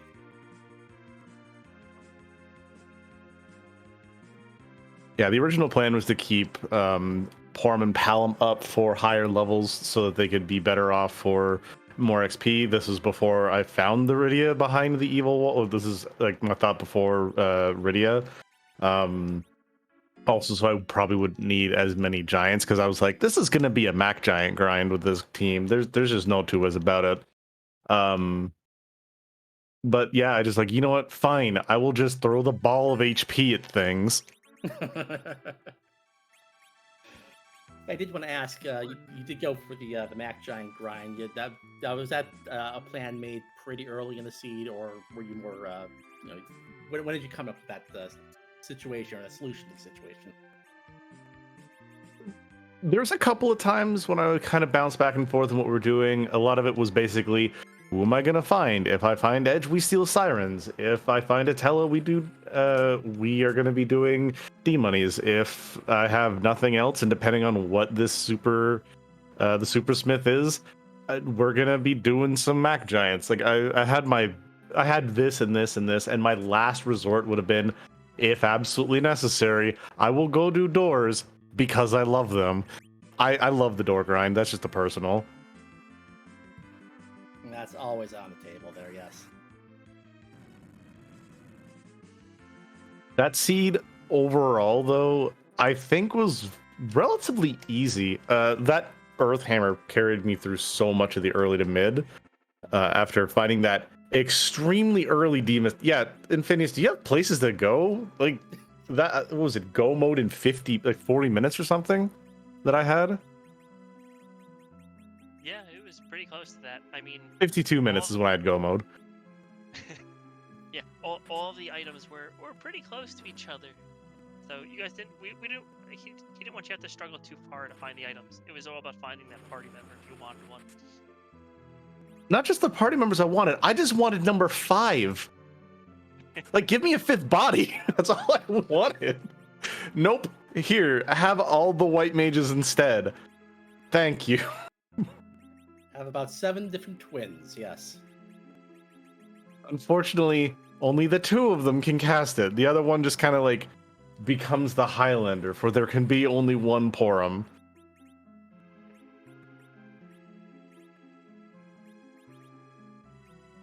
Did you have anything else you wanted to say about the way this the seed worked out, or about the upcoming tournament in general? I'm excited for the tournament. Oh, hey, there's an edge behind that Earth Crystal. That would have been entertaining. I'm really excited for the tournament to come up. These flag sets. This is my first foray into it, but I've seen a lot of like really interesting comments about them. The fact again we have Fu banned, as well as just the Sea Hero augment into things makes it really interesting to see what you do with different anchors that you're not used to. Sid still being probably one of my favorite starts, if not the best one, if it's not for Tella, just because he, as we see, he just is a big ball of HP. Yeah, his agility growth is really bad. Overworld kind of stinks, but you kind of are very happy that he's slow once you hit the underground. Yeah, absolutely. It should be a really fascinating tournament. I think that the powers that be have made a very interesting flag set for us to play. Absolutely. And because I'm here, and I'm not sure if anybody else read it on Seed, I'm going to give you guys heart music. We always appreciate a rendition. Cubs Rule was kind enough to go check out, or I thought it was Cubs Rule who went in there to check that heart battle. Yes, yes, he did. Always a fan of some Final Fantasy VII music, but I will let you guys get going. Infinius, thank you very much for this, for the seed. I do appreciate the 2 helping scoops of vanilla, as well as a little bit of jet. I think you've beaten my my role there. I will gladly give you the jet seed crown. Psychonautics said good job in the tracking, and I'm excited for Tower Sheet Twisted to hear you guys do your commentary back, though. Well, it was exciting to watch you race. You know, the 4 of you put on a very entertaining race so far, and you know, we still have 3 runners going, so it's always fun to see everyone do the same challenge in a different way. Indeed, I'm excited to see it. Have a good night, everybody. You too. Thank you very much.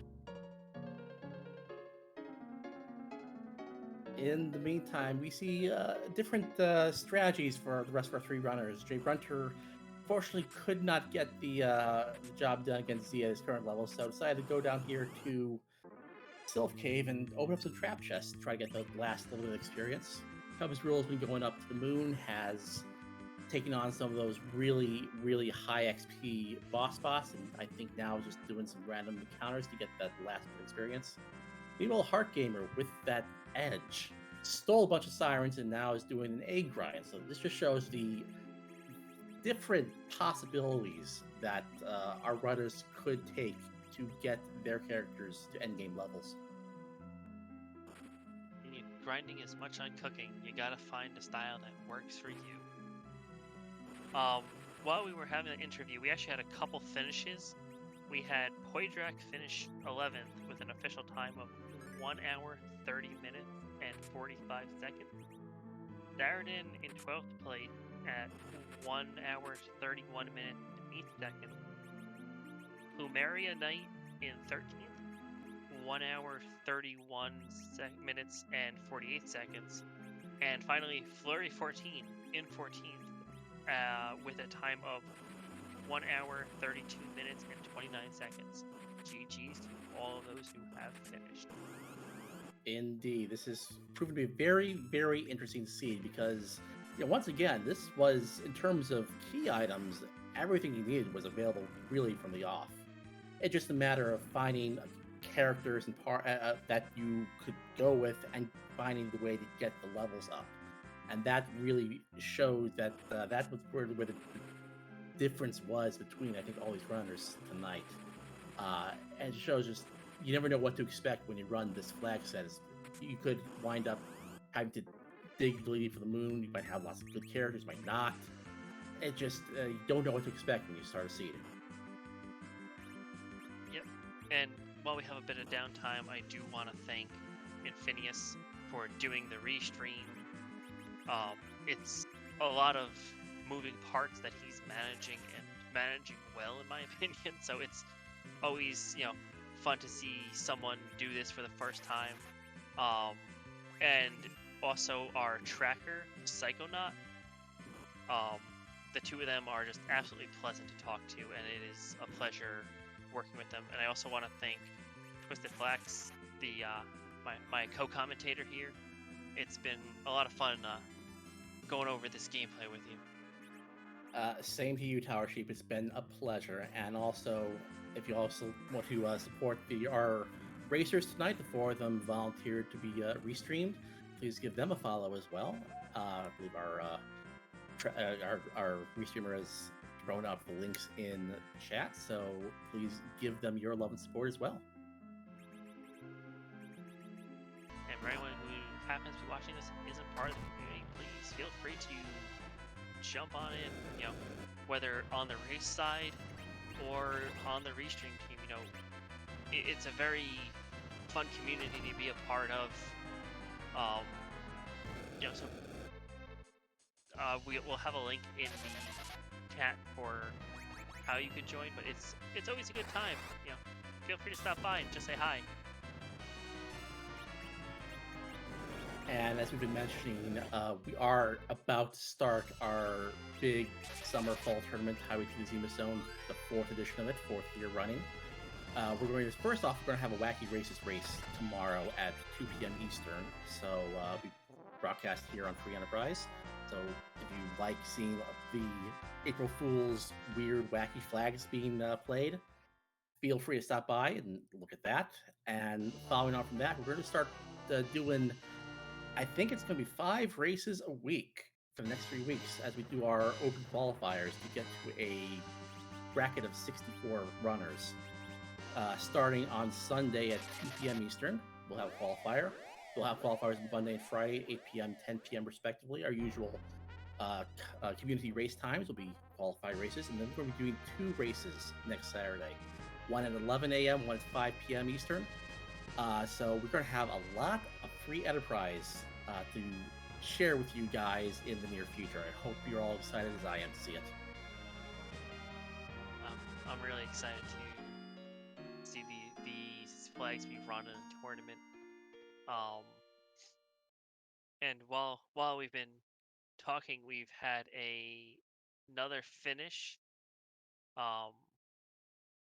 Tybalt has finished in 15th place with a time of 1 hour, 39 minutes, and 45 seconds.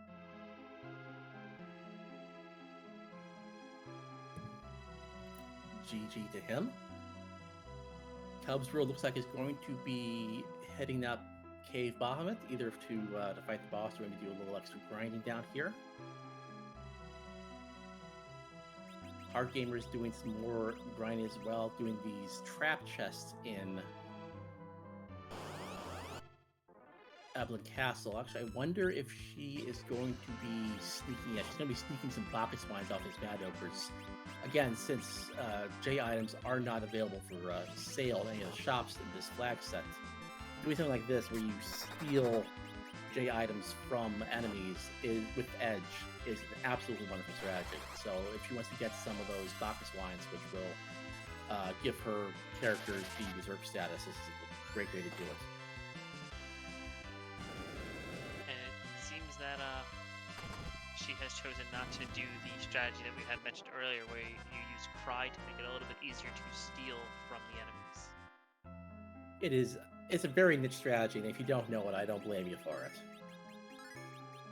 I'm happy you don't blame me for not knowing that before tonight. It's always a learning experience. I have learned so much tonight from you. I think I need to just follow you around a little bit. Alright, it looks like we have a little bit of just cleaning up the inventory for Jay Brunter, and just some more grinds going on. Yeah, we've got Cubs Rule doing those behemoth fights. There are 3 scripted encounters down here that normally you don't notice if you come down here because you have encounters turned off. But if you turn them on at the right spots where they are in vanilla, they'll show up. And as I said before, they are basically big old chunks of HP that just need to chew through, about 18,000 hit points. But the only thing they do is fight you. They will fight you. They will respond to attacks with basically fights. So if you blink or if you have good defenses, they are easy to kill and will give you just loads of experience points. So if you're looking to finish off a grind or you want to get your characters up to levels like Jay Brunter did earlier, this is absolutely a viable opportunity. Without a doubt, it's, especially when you have one of those high tier items or a custom weapon for your hero, it definitely helps you just work right through them. You can see there, even despite his group being fairly high level, he still gets 2 levels off of a single enemy. Definitely makes it worth it. Looks like he was trying to get white on his white mages. Meanwhile, we've got a 16th place finisher with Rybon finishing with 1 hour, 43 minutes, 57 seconds. GG's Rybon. Looks like we have a package for the rat tail. And that is one of the items, I believe.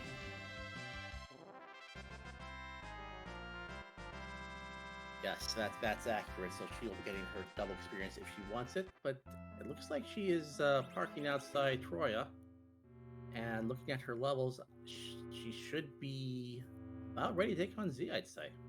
See if that's what she decides to do. I bet she was hoping for just a spoon to get that quick quad 9 damage off at the beginning of the Z fight. Right, since the spoon flag is off, unfortunately, that means Edward won't be able to equip that spoon, which basically means the only value that it gives you, aside from being a key item that counts towards that 10 key item double experience bonus, is to be tossed very casually by the edge for a simple 9999. Yeah, not a huge deal. Although I don't know if she's going to go with a physical stat or not, because he does not have the fiery hammer equipped.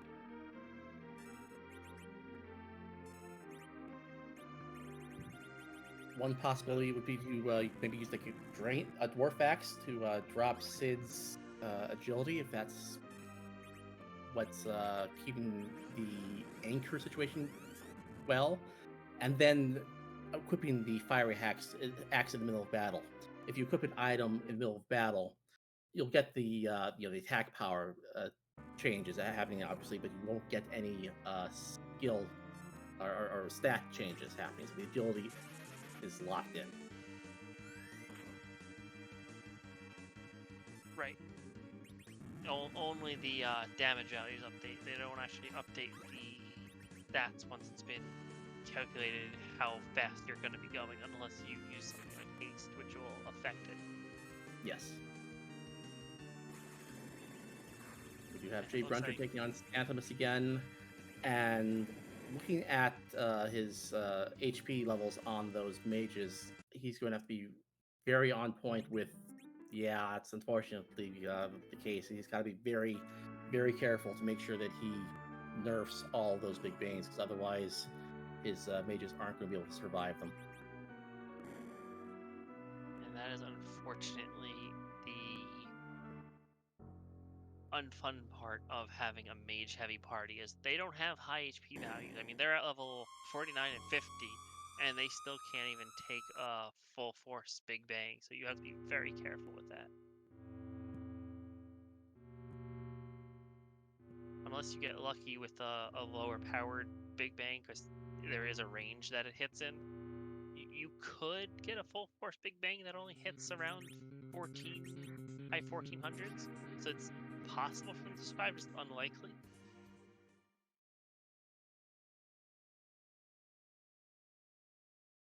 And it looks like Heart Gamer is following up Jay Brunter right behind him, going to go ahead and take on the Z fight. And I believe Cubs Rule is in Troya himself, and we'll be going to it as well. So we're going to see 3 Z fights happening at once. We'll see who is able to break through this nasty Z fight with their respective parties.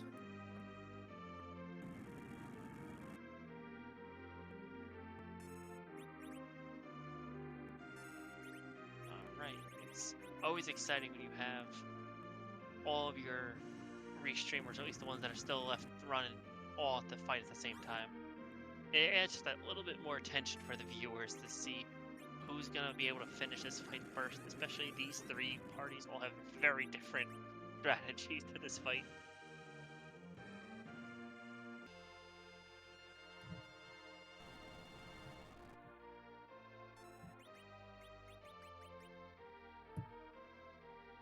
It looks like Cubs Rule will probably be doing more reflect strats, so the HP will not refill, which could end up saving him time in the end.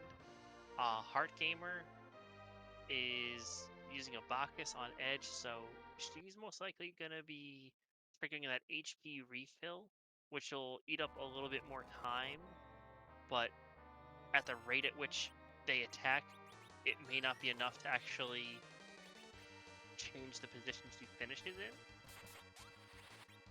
So it's going to be very interesting to see how these races, or how these fights all play out for the respective runners. Absolutely. Heart Gamer's strategy, I believe I would describe it as being a bit more safer, a bit less variant. She's got good HP on the Rosa, who's going to be able to heal up the Sid and the Edge, as long as she doesn't get a really, really, really nasty big bang roll or a big bang into Medio near the end of the fight. It's definitely a more safer strategy. Meanwhile, Cubs Rule and Jay Brunter, their mages, who are their major damage dealers, have less HP and are at risk, especially Jay Brunter, of dying if they take a full-fledged big bang. So they're going to have to make sure they can nuke the big bangs. When we say nerf the big bangs, when we say that, we mean that if you can trigger a counter nuke out of Z by using either the crystal or a direct damage spell, or maybe some of the other items, Z casts a nuke on your party. That nuke has a different spell power than the Big Bang, but thanks to a quirk in the code, the Big Bang's spell power doesn't reset necessarily if you do it at the right timing, basically right before the Big Bang is cast. So if you can time it correctly, you can make the Big Bangs go from around 2,000 damage to around 1,000 to 1,200 damage, which is much more survivable at these levels. So if you can get the timing right, you're going to be able to get this fight done. And as you see, Jay Brunter has done a very good job of doing that. Unfortunately, the poor did not have enough hit points left, but Palm is still up. We'll be able to heal up the party.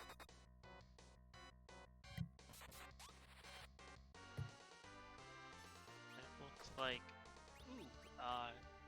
something I did not see coming. A Heart Gamer, who actually did go to that the Torian armory as well, found that heroine robe, appears to have equipped that on Rosa as well and berserked her.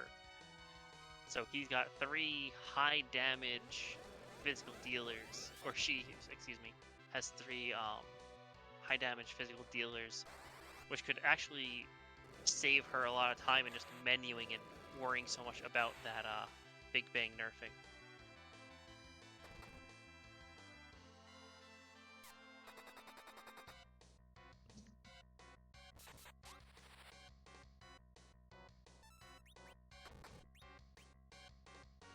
And looks as if Cub's role is, if I've done my math correct, yeah, with that huge reflected nuke there, almost done with this fight, since he's not going to need to trip the second stage of the Z fight with the HP refill thanks to his reflected damage. Yes, there's the crack and the boom and the shake. Cub's rule is our second finisher on stream, finishing with a time of 1 hour, 52 minutes, and 27 seconds. GG's to him. Indeed. And he will be joining us very shortly for an interview. And you know, it's always exciting. You know, these close races. It's between Heart Gamer and Jay Brunter now to see who could pull this win off first.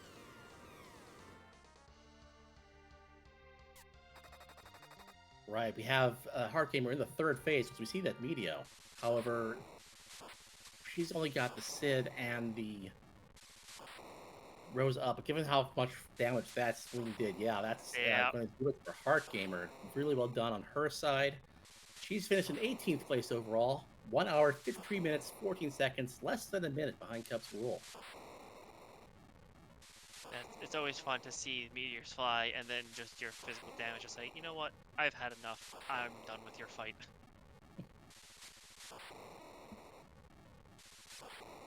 It looks like we still have Jay Brunter, who has everyone up.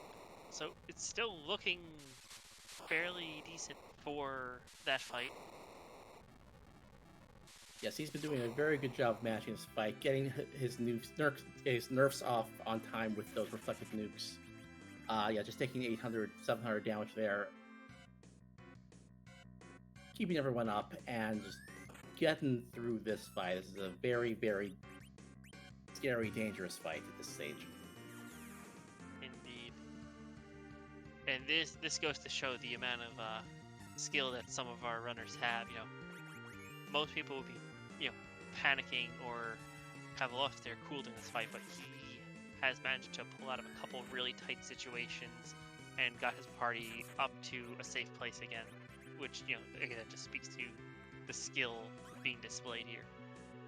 I think it also speaks to the difficulty of this flag set overall, because a lot of times with a lot of flag sets, you'll have the characters, you'll have the equipment to make a Z fight almost trivial, but you see the kind of danger that you run into when you have less than optimal characters, less than optimal equipment. And I believe I just heard 2 bleeps in my ear. I think we're joined by both of our finishers here, Cubs Rule and Heart Gamer. GG to you both. Thank you for a great race. Thank you. GG, Heart. Well done. Oh yes, my GG God, to what you as was well. that garbage? Oh my God. Yeah.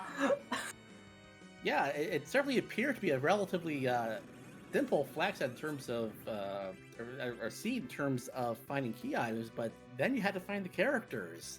Did you want to talk about how you made your parties and what you decided to eventually go with? There were characters in the seed? Supposedly. Whoever I found. Until I found Edge, and then Rydia's like, I'm sorry, Rydia, but you gotta go. You are the weakest link. Hold on. There was an Edge? Yeah. Tower of Zox. Okay, so where'd I miss Earth Crystal?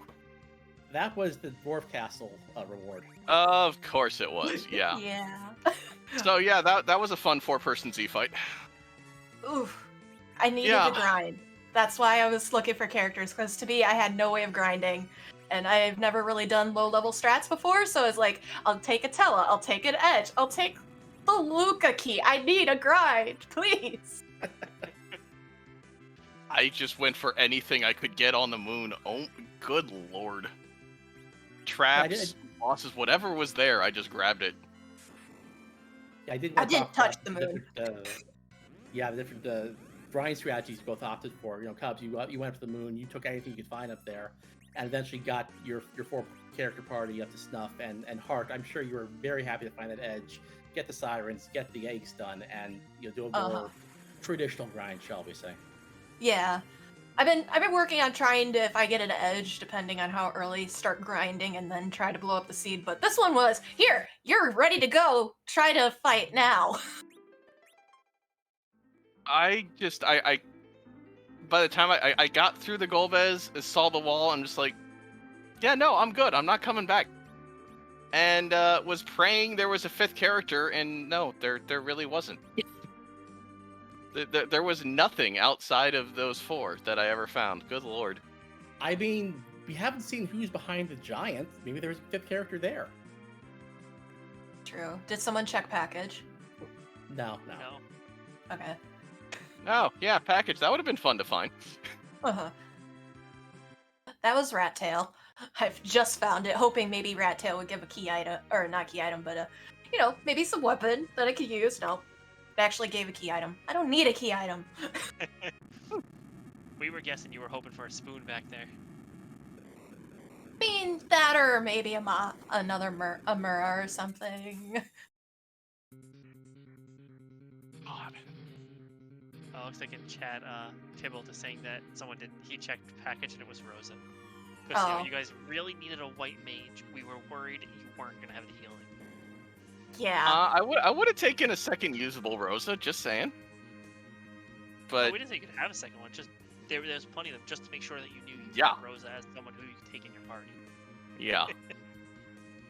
The maybe is a heck of a flag. It's a thing that exists. It certainly makes you have to go with some really suboptimal parties. Yeah. I could have gotten multiple Edwards. I've done that. Honest to God, I might have taken an Edward at this point. Just, somebody to take a hit for everyone else. But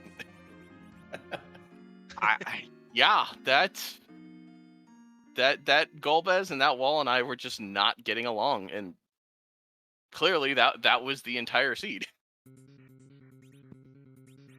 Yeah, there was go mode was pretty much achieved by all of the runners at like the 30 to 50 minute mark, and then it was the fun game of, well, where do we get levels and where do we get a 5th party member? Yeah, that Golbez was just giving me trouble. By the time I finally got through him, there was no way to Palom was gonna solo the wall, unfortunately. So I just left and walked into Adamant at that point and just said, well, we'll figure it out with 4. A very good job of figuring it out with 4, I must say. Congratulations. Thank you. Yeah, I'll be happy not to do that again for a while. One last question from me. I don't know if Tower has anything else he wants to add, but this is the flag set for the tournament that's coming up. You're both registered for it.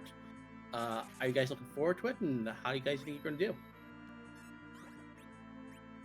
Forward to it. I've been practicing this for a while now, and I'm nervous because this is my first tournament, or qualifiers for sure. I'm nervous, so that's it. If I can do better than what I've been doing outside of it, I'll be happy. I'll admit, I haven't run too many as of late. I've been doing more with the Pink Puff League flags, but I am looking forward. I kind of like the idea of having a single flag set to worry about as opposed to Swiss then brackets. Just something to really grind for a little while and get down before the tournament actually starts. I've been practicing each hero just to get an idea. I have one more hero that I need to conquer, and it's Cecil. Cecil's right now my biggest nemesis in this tournament, so I need to conquer him, and then I can feel a little bit somewhat confident in the qualifiers, maybe.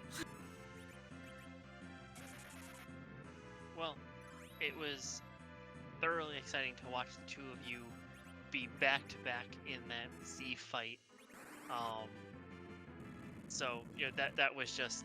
It's always fun to watch two runners so close with completely different strategies.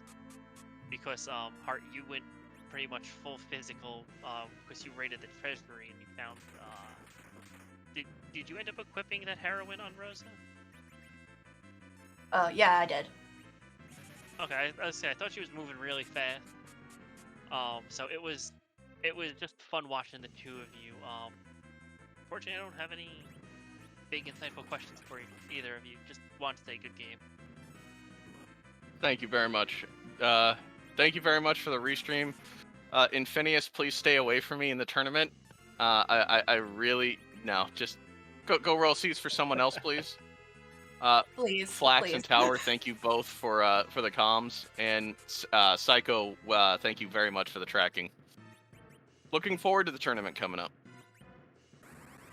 Yeah, same, GG's and thank you guys too for everything. Yes, GG's to both of you. Best of luck in the upcoming qualifiers. Hope to see you both in the brackets. I think you both have a very good chance of making it based on what I've seen tonight. You have more confidence than I do. If Twisted believes in you, I believe in you. All right. Thank you very much, all. Everybody have a good night. Yep, thank you so much. See you. Bye. Bye. Good night. So our 17th and 18th place finishers, Cubs Rule and Heart Gamer. Great job on both of them on what turned out to be a very difficult seed to get a party together on. The seed definitely liked teasing you with, here's a character spot and a white mage. I mean, if dupes were allowed, they could have at least had a very easy group of people just throwing whites around.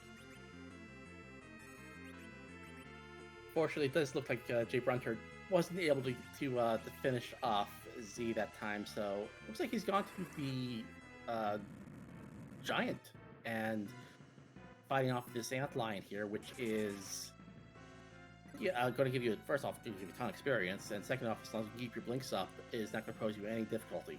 The problem here is, of course, it has about 65,000 hit points, so it's going to take a while to get through, but if you get through here, you get through the CPU spot, you can hopefully see a fifth character, and technically, it's supposed to be 8 distinct characters, you've only seen 6, so it's a very good shot, I think, of being a new character.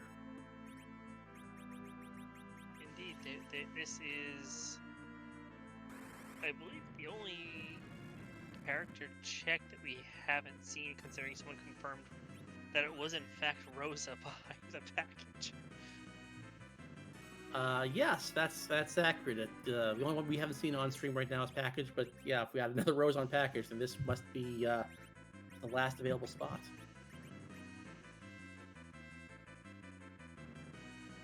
Hopefully, I believe Jay Renter has put a very large dent already in that massive HP pool, as you mentioned.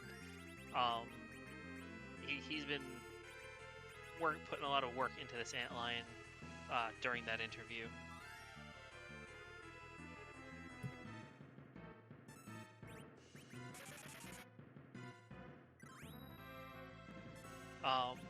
So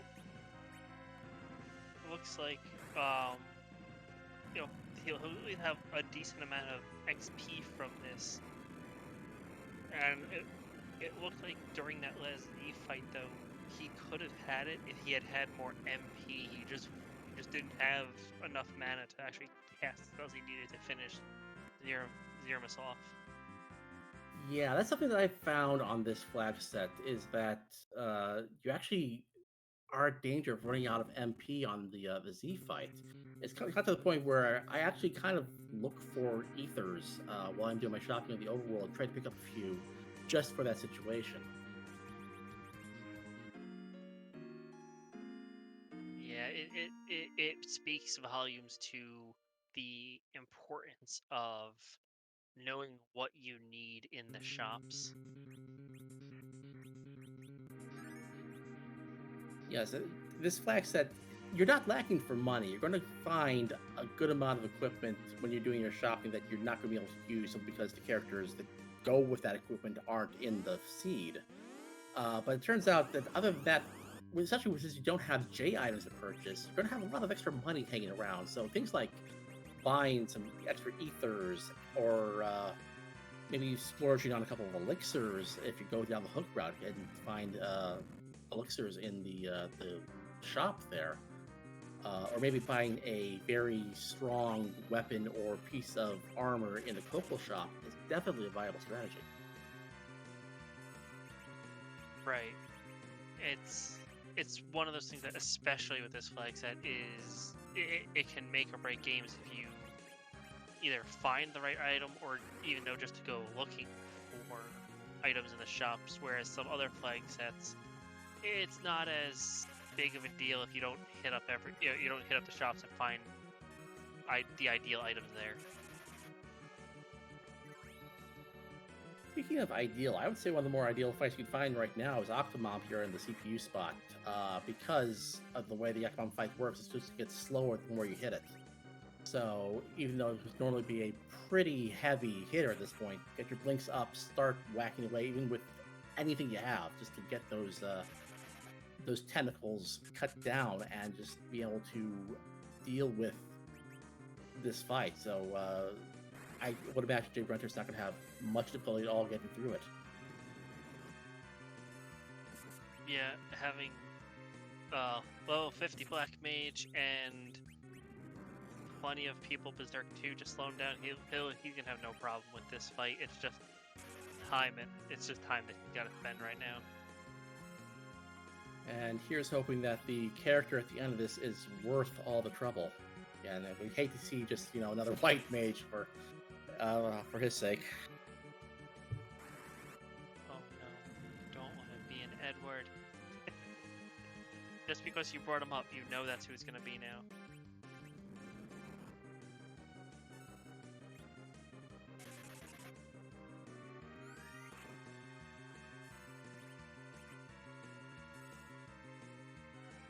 It looks like he's got him down to his second to last stage as far as tentacles. For those who may not know, this fight, every 3 hits, he loses some tentacles, and the less tentacles he has, the slower he is. So you can see there, he had 3, just disappeared down to 2.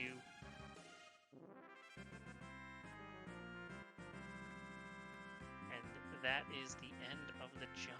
We get to find out who this mystery character is.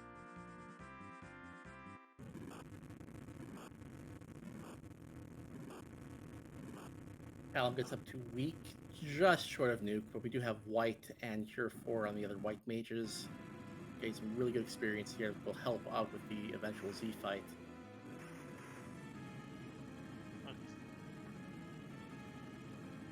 I don't think that's going to help very much. If you want, if he has a siren available, then that with the 10 experience point bonus, with the slingshot bonus, you're not going to need to do much more than that to get Yang up to fighting strength. He gets his HP so quickly. He's not reliant on equipment. He's relying on levels to get his damage output up. So I think that's, given the choices that are available, that's perfectly an acceptable 5th character.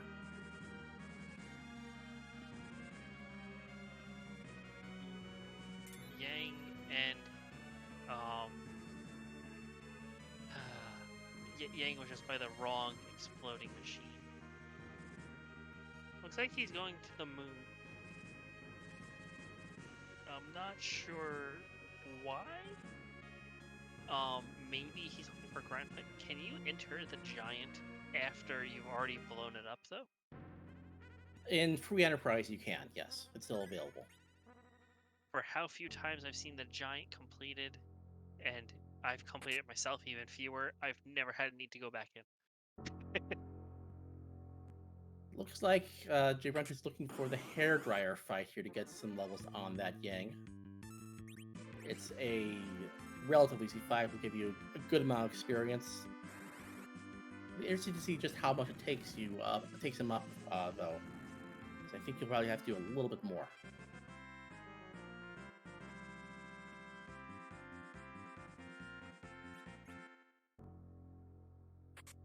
Yeah, that gives him 15 experience and an apple as well. That certainly won't be missed with those mages. Yeah, that's Gets some definitely big value there with that apple. Just if you miss the nerf, it could be the difference between surviving and not.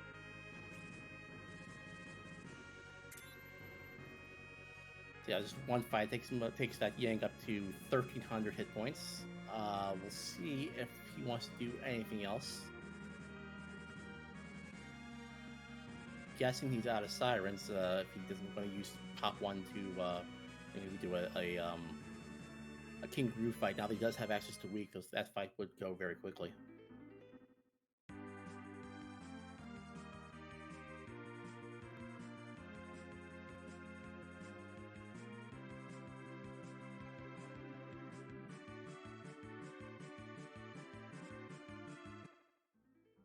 It looks like he's going to be taking another shot at Z, so obviously best of luck to him. I think with the extra experience having gone through the giant will serve him a world of good.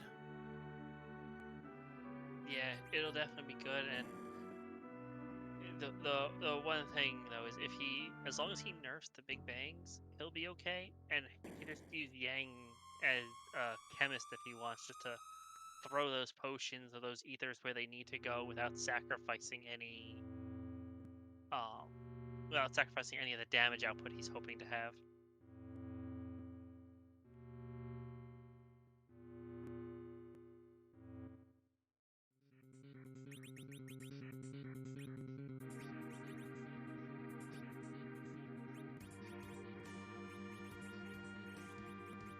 First party's equipped up, but Right. The Yang doesn't really come with much of the equipment. That poison claw will give it a little extra strength there. yep, looks he doesn't even. I don't know if he's got any armor or diamond bracer you can put on him, but not too much for Yang because he already can't equip a whole lot. Looks like he's going to trade off the power shirt off that first Sid and maybe give that to Yang instead.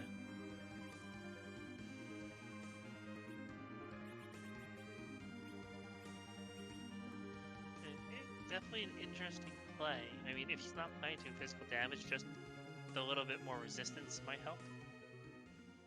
Right, he does have that 1,300 hit points, which is usually much more than enough to survive a nerf Big Bang. I think traditionally we say that the Big Bang, if it's been nerfed, can only do about 1,200 damage. But still, Yeah, you want to get that's on the high end there. right. You want to get as much magic defense on your party as much as possible, just to because you're still going to be taking down the sap damage, and so you want to have as much buffer as possible. But now he's going into the fight with this. Best of luck to him. Hopefully this one works out better than previous times. I have faith that he's gonna win this one. I mean, he was close last time, coming in with just the more MP total and a little bit higher hit points. He pulled himself out of some really dangerous situations. If he doesn't have to battle that, he's gonna be just fine in this fight. He's got the seal to do it. Absolutely, he is a very good runner. It just shows again just how unforgiving this Flaxid can be if you just take the wrong turn. All of our other three runners found that Legend Sword in the end, got the Fiery Hammer on the Sid, and it really did them all a world of good to help get through the seed. Jay Brunter unfortunately didn't find that, and so his damage output for the rest of the seed was really, really limited compared to the other runners we've seen. So to be able to get to this point, and to a point where just very close to beating Z is a testament to how determined of a runner he is.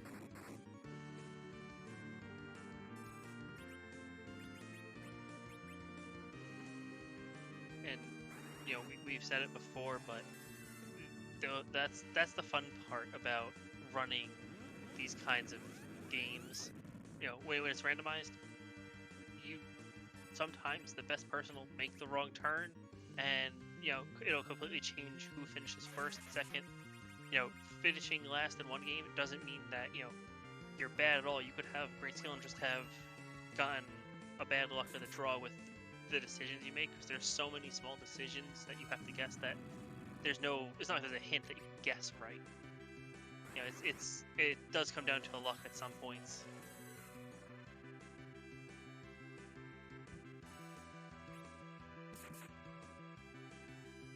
Those damage numbers being with the reflected spells going into that Zemus is a marked improvement from what we saw in the previous fight.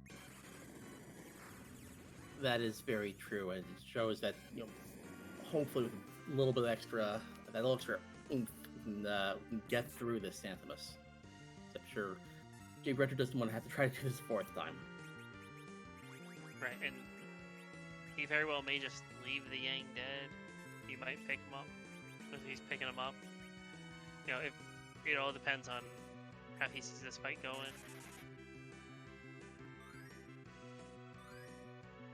I mean, at this point, you want as much damage as possible. If it is a unberserked Yang doing it, every little bit is going to help at this point.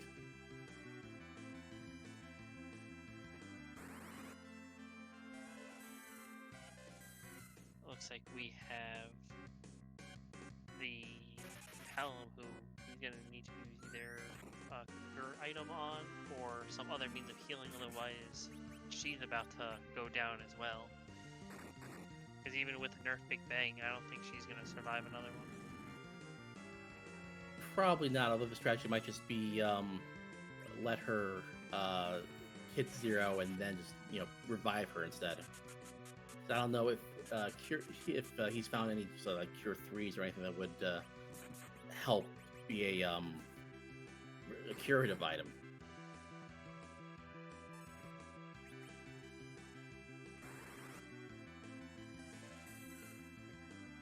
That is true.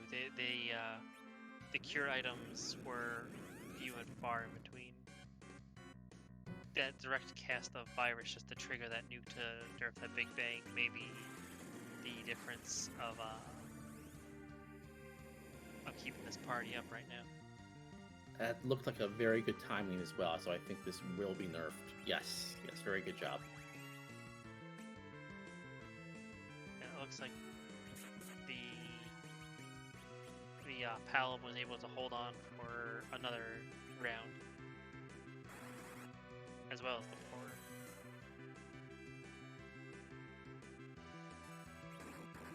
Unfortunately, the wall didn't hold on for one more round, so that will take out the Porum. She tried so hard. And that black hole would have just deleted that wall anyway, so it's would have got one more attack off, but not the end of the world. Now, I'm pretty sure Jay Brunter is counting the damage here because he wants to stop doing physical direct damage to Zeromus at around the maybe the 50,000 hit points level, because the way the fight is coded, after about 55,000 or so, after he takes direct damage, he refills his HP back up to 65,000, thanks to Super Nintendo's limitation on numbers bigger than 65,000. So if we can defeat Zeromus by doing reflected damage to the point where he does not tip that HP refill, the fight will go a lot quicker. And so I hope that he will stop doing the direct damage after he does enough of it to get into that zone. Yeah, it's definitely one of the more difficult strats to pull off, because you have to keep a pretty good count of how much damage you're doing, which when these fights get a little stressful, you can easily undercount how much damage you've done, and then you end up pushing that HP refill, which is just unfortunate. And there's that Thor Rage being used to trigger that direct nuke again to try to nerf the Big Bang. It seems like Yank has been doing the job of just taking all those Big Bangs himself, or those nukes himself, which is a very valuable role to be playing at this point. And it sad part is, if you try to put any sort of wall on him, he's just gonna target somebody else with the way this game likes to use luck.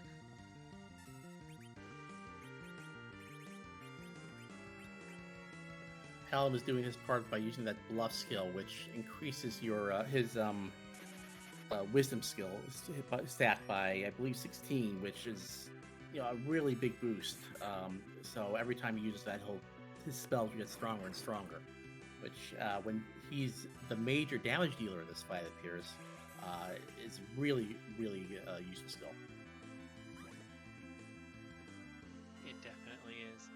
And just to put that into context, that 16 wisdom, that is the same amount of a boost that the Stardust Rod gives you, if I'm not mistaken. Just about, yes. That's pretty much the same.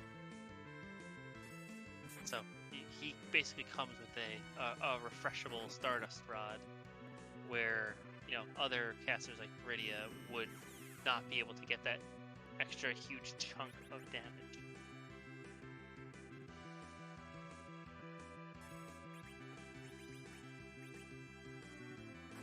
And the one thing to be careful of is, in addition to Big Bang, after three black holes where he purges the magic, he will actually throw a virus in there just to mix it up. And if that hits the wrong person, that can really cause a bit of an issue, because that can't be nerfed, and it'll cause their health to start ticking down even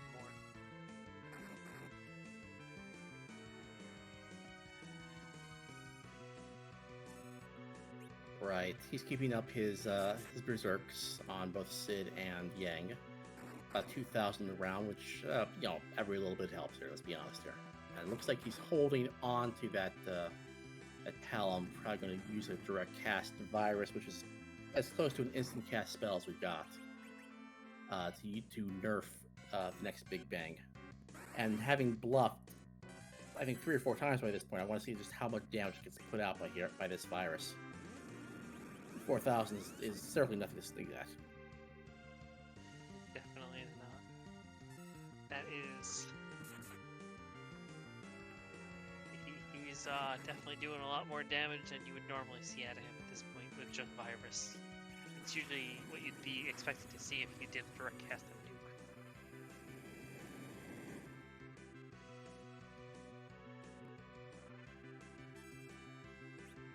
And it was properly timed, so that was a nerf Big Bang. Well done. So I'm just hanging on every one, because it can be... the timing can be very tricky to get a hold of.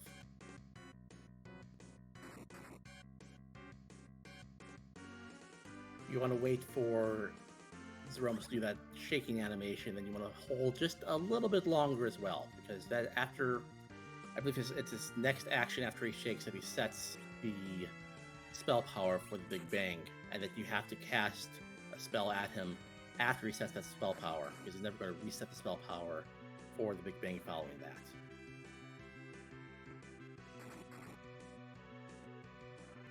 Yeah, getting that timing down definitely takes quite a bit of practice, because, as we mentioned with the agility anchor, he can be different speeds, so the time between that shake and that Big Bang going off can vary quite a lot, depending on your anchor's agility.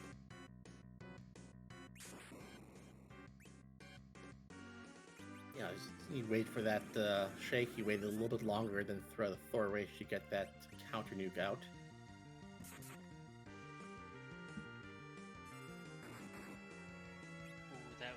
That was an unfortunate target for that nuke to hit. Well, thankfully we have spare white mages. That's one thing this seed has certainly given us. Without a doubt, there is more than enough white mages to go around.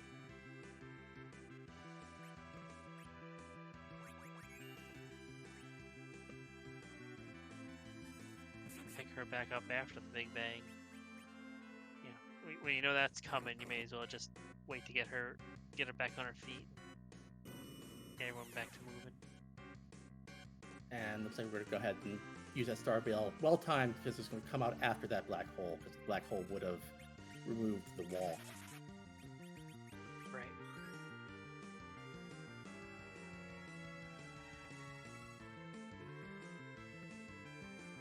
One thing that Jay Brun did before starting this fight, which is very perceptive, is that he did turn down the battle speed, I think, to level 5. What that does is basically gives you more time to put your commands and put your input in. And it's a trade-off, obviously, especially in a race situation, because it trades off time for battle difficulty. I usually tell anyone, if you have trouble with any battle, just turn the battle speed down, because it gives you a surprising amount of time to deal with the situation. Even at battle speed 1, just by regular menuing or even very fast menuing, you will still bleed time from the active battle system. The enemy will get a lot more actions. So by turning it down, it helps with the timing, and it also helps slow the battle down, let you keep it under control, and it's really a very good thing to do if you're having troubles with a specific battle.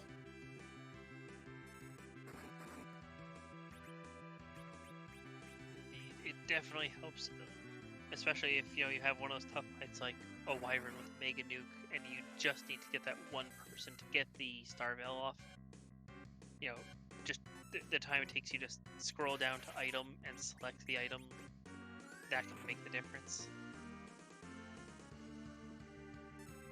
Does look like we did get a direct nuke out of Zemus, which means we are in the second phase, which means he did get the health refill. So it does mean we have to go to the end here to get Zemus down. I hope that his MP levels can withstand the second phase of this fight. I believe that's where he had issues earlier. I think he was saving up some of the MP just for this second phase, in case he tipped into it, because I haven't been seeing many whites pop out. 7,000 damage white should make this move along a lot quicker. I think you're right. I think he was counting and just maybe lost count, because again, this fight can drag on. It's very easy to miscount that. It's not like you have time to write it down.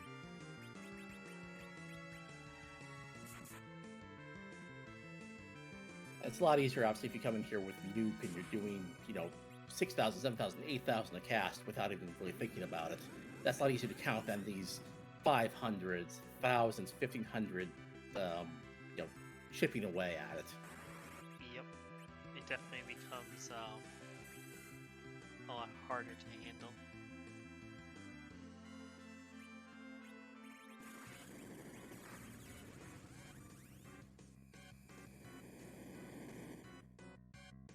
See if that nerf looks like it may have been a little early. Let's see how it affects him. Yeah, see that was big. Oh, no. That's unfortunate.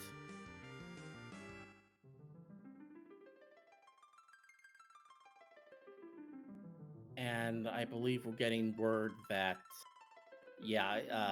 Jay Brun has forfeited from the race. I do not blame him. He gave his all for that fight, the other fights earlier. He did everything he could, and, a really, really determined performance out of him. Unfortunately, just could not get the luck to get it done with. And for those who aren't aware, if you are doing one of these races, you are allowed to forfeit if you just are not going to, if you don't have it in you to finish for whatever reason. And this race actually did have a high amount of people forfeiting. I believe it was close to half the runners, actually. Because we had 30-something runners in, and only, to this point, I believe 16 finished, or 18 finishers. This is a very difficult flag set, and I'll be honest with you. In Monday's race, I forfeited because I could not get Zemus taken care of the way that I was set up. So there's no shame in doing that. It just didn't work out for him tonight. GG's to Jay Brun, GG's to all of our runners. Indeed, we have a great performance. I had a heck of a lot of fun. I don't know about you, but this was a great example, a great showcase of what we can expect from this tournament. Yep, you can have seeds that look like they're about to be jet seeds, and it just turns out to be just a brutal Z fight because of the characters you're given. But no, I jest. She actually. Once again, I also want to thank Phineas, who did a great job behind the scenes on Restream, and Psychofan for also doing a great job tracking, keeping everything up to date for us on stream. And I believe we're going to be sending you over to Morpheus, who's going to be, no doubt, running something very interesting. So give him all your love. It's been a pleasure working with you, and thank you all for watching. Absolutely. Wacky Races tomorrow at 2, and we're starting our tournament next Sunday. So we hope to see you there.